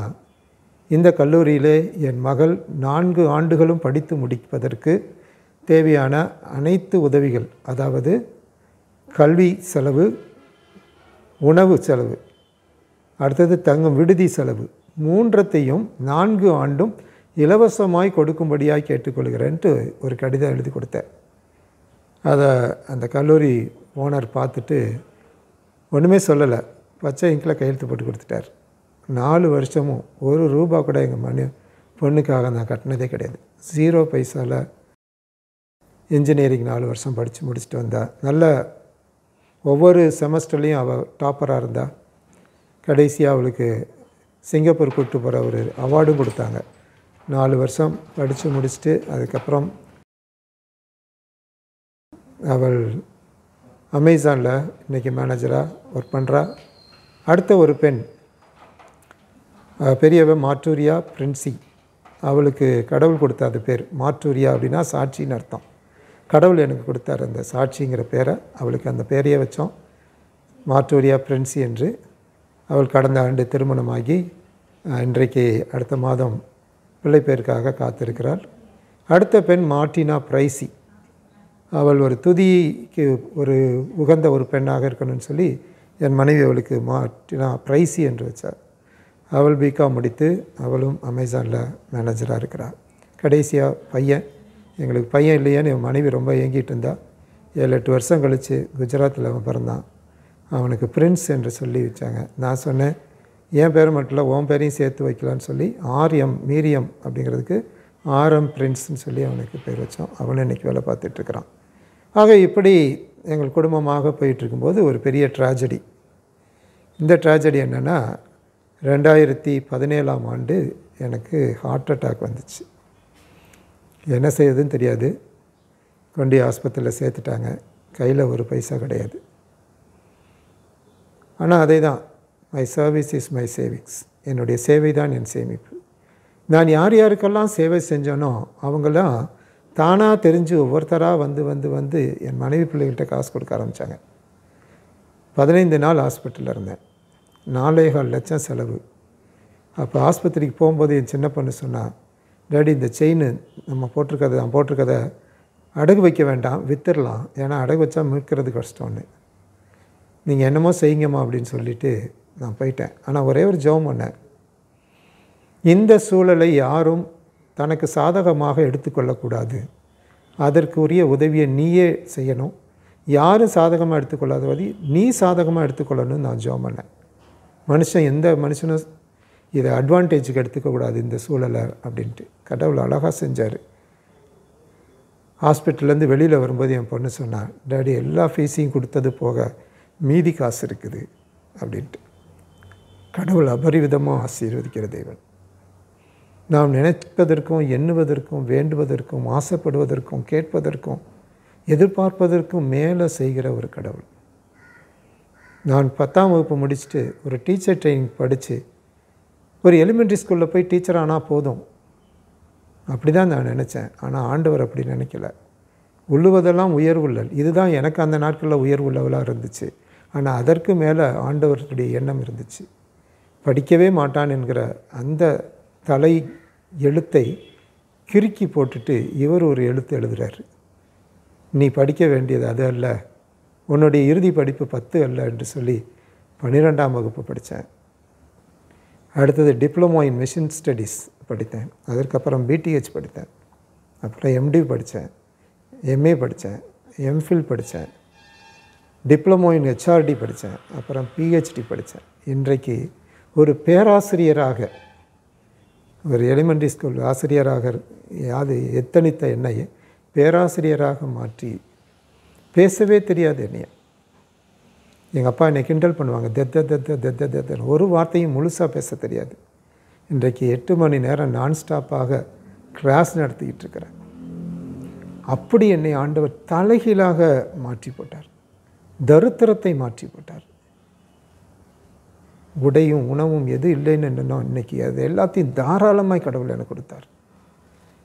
இதை தான் ஆண்டவர் சொன்னார். 2008ஆம் ஆண்டு திருச்சிக்கு போகும்போது ஆண்டவரை பார்த்து கேட்டேன், நான் என்ன செய்யணுன்ட்டு. நீ எந்த நிறுவனத்துலேயும் சேர வேண்டாம், எந்த நிறுவனத்தையும் ஆரம்பிக்க வேண்டாம், நான் உன்னை நடத்துவேன் அப்படின்னாரு. அப்போ ஆண்டவர்கிட்ட நான் கேட்டேன், எனக்கு மாதம் வாடகை கொடுக்கறது கூட எனக்கு எங்கே போய் நிற்கிறது, யார்கிட்ட போய் நிற்கிறது? ஏதோ சம்பளம் வரும், வாடகை கொடுத்துருவேன், அரிசி வாங்கி போட்டுருவேன், கேஸ் வாங்கி போட்டுருவேன். இன்றைக்கி அதெல்லாம் என்னால் பார்க்கக்கூடிய அளவுக்கு என் கையில் காசு கிடையாதே. சம்பளம்னு ஒன்று வந்துச்சுன்னா பார்ப்பேன்னேன்னாரு. ஆண்டவர் எனக்கு அழகாக ஒரு சத்தியத்தை உணர்த்தினார். நான் இஸ்ரவேல் ஜனங்களை எகிப்திலிருந்து விடுவித்து கானானுக்கு போகிற அந்த வனாந்தர பாதை, காட்டுப்பாதை, மணல் பாங்கான பாதை, எந்த வசதிகளும் இல்லாத அந்த பாதையில் நடத்தும்போது அவர்களுக்கு டெய்லி நான் சாப்பாடு கொடுத்தேன். அவங்க அந்தந்த சாப்பாடை அந்தந்த நாளைக்கு தான் பார்த்தாங்க, அடுத்த நாள் சாப்பாடை இன்றைக்கி பார்க்கல. அது மாதிரி தான் உனக்கு நாளைக்கு கிடைக்கிற விஷயம் இன்றைக்கி தெரியாது, ஆனால் கிடைக்கும், நீ கவலைப்படாத. இது வரைக்கும் நீ உன்னுடைய கொஞ்சம் சம்பளத்தில், நான் 2007 ரிசைன் பண்ணும்போது என்னுடைய சம்பளம் 5200 ரூபா, அதில் 2500 ரூபா வாடகை, மீதி பணத்தை வச்சு என் பிள்ளைங்க 3 பேருக்கும் பள்ளி ஃபீஸ் கட்டணும், சாப்பிடணும், எல்லாம் செய்யணும். ஆக உன்னுடைய சம்பளத்தில் நீ குறுகி வாழ்ந்துட்ட. இனி நீ அப்படி வாழ வேண்டிய அவசியம் இல்லை. தரித்திரத்திற்கு அடையாளமாக நீ இருக்க வேண்டிய அவசியம் இல்லை. நீ உனக்கு என்னெல்லாம் பிடிக்குதோ, என்னெல்லாம் செய்யணும்னு நினைக்கிறியோ செய். ஆனால் ஒரே விஷயத்தை மைண்டில் வச்சுக்கோ, ஊதாரித்தனமாகவும் இருக்காத, கருமையாகவும் இருக்காத அப்படின்னாரு. ஆனால் உனக்கு என்ன வேணுமோ அத்தனையும் என்கிட்ட கேள்வி கொடுப்பேனாரு. இன்றைக்கு 15-16 வருஷம் ஆச்சு. எந்த நிறுவனத்தையும் ஆரம்பிக்கலை, எந்த நிறுவனத்திலையும் சேரல. ஆனால் பல நிறுவனங்கள் ஆரம்பித்து நடத்துவதற்கு ஆண்டவர் என்னை பயன்படுத்தி இருக்கிறார். இன்றைக்கு வரைக்கும் எனக்கு கடன் கிடையாது, சேமிப்பும் கிடையாது. என் தேவைகள் எல்லாம் சந்திக்கப்படுது. அப்படிப்பட்ட ஒரு கடவுள் அந்த அளவுக்கு என்னுடைய தரித்திரத்தையும் மாற்றியிருக்கிறார். குடும்பத்தில் எல்லாரும் ஆண்டவரை ஏற்றுக்கொண்டாங்க. எங்கள் குடும்பத்தில், எங்கள் அப்பா குடும்பத்தில் அநேகர், குறிப்பாக எங்கள் அப்பா பெரியப்பா குடும்பத்தில் அவர்களெல்லாம் என்னை கூப்பிட்டு ஜோமனு ராஜான்னு சொல்லி பல மணி நேரங்கள் என்கிட்ட செய்தி கேட்குறதுக்கு உட்கார்றாங்க. இப்படி பல மாற்றங்களை எங்கள் அப்பா குடும்பத்திலையும் எங்கள் அம்மா குடும்பத்திலையும் ஆண்டவர் நிறைய மாற்றியிருக்கிறார். மறுபடியும் அந்த வசனம் தான், நீ விசுவாசி, உன் குடும்பம் மீட்கப்படும், உன் குடும்பம் ஆசீர்வதிக்கப்படும். ஆக ஒரு நபர் ஆண்டவர் தேடுகிறார். அந்த குடும்பத்திலிருந்து அந்த ஒரு நபரை வைத்து அந்த குடும்பம், அந்த சந்ததி எல்லாத்தையும் ஆசீர்வதிக்கிறார். எங்கள் குடும்பத்தில் நான் தான் ஃபஸ்ட்டு டிகிரி படிக்க ஆரம்பித்தேன். இன்றைக்கி எங்கள் பிள்ளைங்க 3 பேருமே டிகிரி படிச்சிருக்கிறாங்க. அவங்க எல்லாருமே நல்ல வேலையில் இருக்கிறாங்க. ஆக இதை கேட்குறாங்க, நீங்கள் உங்கள் சந்ததியின் ஆசீர்வாதத்திற்கு நீங்கள் ஒரு விதையாக இருக்க வேண்டும். கடவுள் நம்மை விதையாக மாற்றுறார். விதை தான் மரமாக மாறும். ஒரு மரம் தான் பல ஆயிரம் விதைகளை மீண்டும் கொடுக்கும். அப்படி வாழையடி வாழையாக ஆயிரங்காலத்து பயிராக வாழுவதற்கு மூல ஒரு பொருளாக, அந்த மூல காரணக்கர்த்தாவாக நாம் இருக்கிறதுக்கு ஆண்டவர் விரும்புகிறார். அதை நாம் கொண்டு செய்வார். அதை என்னை கொண்டு செஞ்சிருக்கிறார். இன்றைக்கு அதுக்கு நான் சாட்சி. என்னுடைய பயத்தை எல்லாம் ஆண்டவர் நீக்கியிருக்கிறார். ரொம்ப பயந்தாங்குழி, எந்த தைரியமும் எனக்கு கிடையாது. ஆனால் ஆண்டவர் இன்றைக்கு எத்தனை சவால்களை, எத்தனை போராட்டங்களை, எத்தனை எதிர்ப்புகளை எல்லாம் சந்தித்து பல்வேறு காரியங்களை சாதிக்க ஆண்டவர் உதவி செஞ்சிருக்கிறார். அடிமுட்டாள் என்று சொல்லி ஒதுக்கப்பட்டவனுக்கு இன்றைக்கி கடவுள் நிறைய அறிவை ஞானையும் கொடுத்து புதிய புதிய யுக்திகளை, புதிய புதிய ஊழியங்களை, புதிய புதிய பாடத்திட்டங்களை எல்லாம் உருவாக்கி இன்றைக்கு கிறிஸ்தவத்தை இந்திய மயமாக்க வேண்டும், இண்டிஜினைசேஷன், இந்திய மயமாக்கணுங்கிற ஒரு உன்னதமான அந்த எண்ணத்தில், அந்த கருத்தை கொண்டு கடவுள் என்னை கொண்டு உருவாக்கிட்டு இருக்கிறார். இது எங்கே போய் எப்படி இருக்குமோ தெரியாது. பலவிதமான புதிய ஊழியங்கள், பலவிதமான புதிய பாதைகளை வகுப்பதற்கு ஆண்டவர் பயன்படுத்தி இருக்கிறார். எதற்காக? என்னை பெருமைக்காக சொல்லலை. ஒன்றத்துக்கும் உதவி இல்லாதவன், பலவீனன், வியாதியஸ்தன். என்னை பலவீனன்னு சொல்லுவாங்க, சபல பிள்ளைன்ட்டு. ரொம்ப பலவீனமான ஆள், ரொம்ப பயந்த ஆள், எதையும் துணிச்சலாக செய்ய மாட்டான். ஆனால் ஆண்டவருக்குள்ளாக வரும்போது இது எல்லாவற்றையும் மாற்றி போடுகிறவராக இருக்கிறார். இது எல்லாருக்குமே இருக்கிற ஒரு விஷயம். கடவுள் தலைகீழாக மாற்றுகிறவர் நம்முடைய தலையெழுத்தை. அதை கேட்குற உங்களுடைய வாழ்க்கையிலும் உங்கள் தலையெழுத்தை மாற்றுவார். இதுதான் என் தலைவிதின்னு நினைக்காதீங்க, இதுதான் என்னுடைய வாழ்க்கையின் முடிவுன்னு நினைக்காதீங்க. கடவுள் நாம் போடுகிற ஒவ்வொரு ஃபுல் ஸ்டாப்பையும் கமாவாக மாற்றுறவர். அதை தொடர்ச்சியாக கொண்டு போய்கிட்டே இருப்பார். எங்கே கொண்டு போவார் அவருக்கு தான் அது தெரியும். நாம் கொஞ்சம் ஆசைப்படுவோம், அதை பல ஆசைகளுக்கு நிறைவேற்றுவார். நம்முடைய மன விருப்பங்களையெல்லாம் நிறைவேற்றுகிறாண்டவர். என் வாழ்க்கையில் நிறைய விருப்பங்களை நிறைவேற்றுவார். அந்த விருப்பங்கள்லாம் மற்றவர்களுக்கு விருப்பமாக இருக்காது, ஆனால் ஆண்டவருக்கு அதை நிறைவேற்றுவதற்கு அவர் எத்தனையோ எல்லைகளை தாண்டி நிறைவேற்றி இருக்கிறார். காரணம், என் மேல் அவர் கொண்டிருக்கிற அன்பு. நான் அவர் மேல் கொண்டிருக்கிற பற்று என்பதை விட அவர் என் மேல் கொண்டிருக்கிற அன்பு மிகப்பெரியது. இதைத்தான் ஆண்டவர் எனக்கு கொடுத்தார். காரணம், நான் அன்புக்காக ஏங்கிக்கிட்டு இருந்தேன். யாராவது என்னை நேசிக்க மாட்டாங்களா, நேசிக்க மாட்டாங்களா, நேசிக்க மாட்டாங்களான்ட்டு ஒவ்வொருத்தட்டையும் நான் போவேன். ஆனால் ஒவ்வொருத்தட்டையும் ஆரம்பத்தில் இருந்த அந்த அன்பு கொஞ்ச காலம் ஆக ஆக அப்படியே தேஞ்சு போயிடும். காரணம், அவங்கள்ட்ட அன்பை முழுசாக எதிர்பார்ப்பேன், முழுசாக கிடைக்கணும்னு ஆசைப்படுவேன். வெறுத்து போயிருக்கிறேன். ஆனால் ஆண்டவர் ஒவ்வொரு நாளும் காட்டுற விஷயம் என்னென்னா, என்னுடைய அன்பு உனக்கு பெருசு. பலவீனமாக இருக்கிறவன், எனக்கு நிறைய பிரச்சனை, பல்லெல்லாம் நிறைய பூச்சி பல். ஆண்டவர் அற்புதமாக சுகம் கொடுத்துருக்கிறார். இன்றைக்கி பிடுங்காமல் இருக்கிற கிட்டத்தட்ட 7-8 பல்லு பிடிங்காச்சு. ஆண்டவர் அற்புதமாக சுகம் கொடுத்து இன்றைக்கி காத்திருக்கிறார். அல்சர் ப்ராப்ளம் உண்டு, ஹார்ட் ப்ராப்ளம் இன்றைக்கி இருக்குது, சுகர் ப்ராப்ளம். இத்தனையின் மத்தியில் 37 ஆண்டுகளாக ஆண்டவருக்கு நான் ஊழியம் செய்கிறேன்.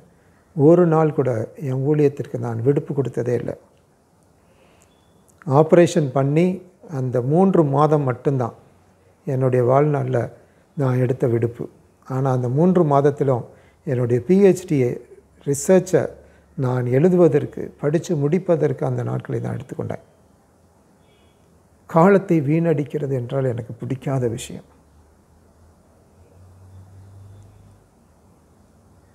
ஆக ஆப்ரேஷனுக்கு அப்புறமும் சரி, இன்றைக்கு வரைக்கும் பல ட்ராவல், பல ஒர்க்கு டீச் பண்ணிக்கிட்டே தான் இருக்கிறோம். என்னுடைய பலவீனங்கள் நேரத்தில் எல்லாம் ஆண்டவர் என்னை பலப்படுத்துவதை நான் உணர்கிறேன். பவுலுக்கு சொன்னதை போல தான், நீ பலவீனமாக இருக்கும்போது நான் உனக்கு பலனாக இருக்கிறேன். கடவுள் நம்மை பலப்படுத்துகிறவர் இருக்கிறார். தரித்திரமாக இருக்கும்போது அதை மாற்றி செழிப்பை கொடுக்கிறார். புத்தியினனாக இருக்கும்போது நமக்கு அதை மாற்றி அறிவையும் ஞானத்தையும் கொடுக்கிறார். அதைரியமான்களாக பயந்தாங்குழிகளாக இருக்கும்போது கடவுள் அதை போக்கி தைரியத்தை கொடுக்கிறார். அவநம்பிக்கையாக இருக்கும்போது நம்பிக்கையை கொடுக்கிறார். தலைகீழாக மாற்றுகிற ஆண்டவர். இதைத்தான் என்னுடைய சாட்சியில் நான் சொல்லுகிற ஒரே விஷயம்.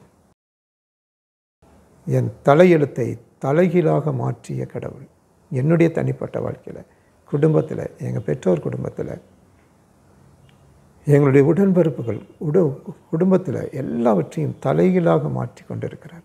ஆக இதை கேட்குற உங்களுடைய வாழ்க்கையிலும் இந்த நிலை நிலையான நிலை இல்லை. இதை தலைகீழாக மாற்ற முடியும். அப்படி மாற்ற வல்லவர் உங்களோடு இருக்கிறார். அந்த மாற்ற வல்லவர் என்னையும் மாற்றி இருக்கிறார் என்பதற்கு நான் இன்றைக்கு உங்களுக்கு முன்னாடி சாட்சியாக இருக்கிறேன். இதை கேட்டுக்கொண்டிருந்த உங்களை எல்லாரையும் கடவுள் உங்களை ஆசீர்வதிப்பார். நீங்கள் இதை விட மேலான ஒரு சாட்சி சொல்லக்கூடிய அளவில் கடவுள் உங்களுடைய உள்ளத்தில் அவர் மேல் கொண்டிருக்கிற நம்பிக்கையும் பற்றையும் விசுவாசத்தையும் அள்ளி வழங்குவார். அதன் மூலமாக உங்களுக்கு கொடுக்க போகிற ஆசீர்வாதம் பெரிதாக இருக்கும்.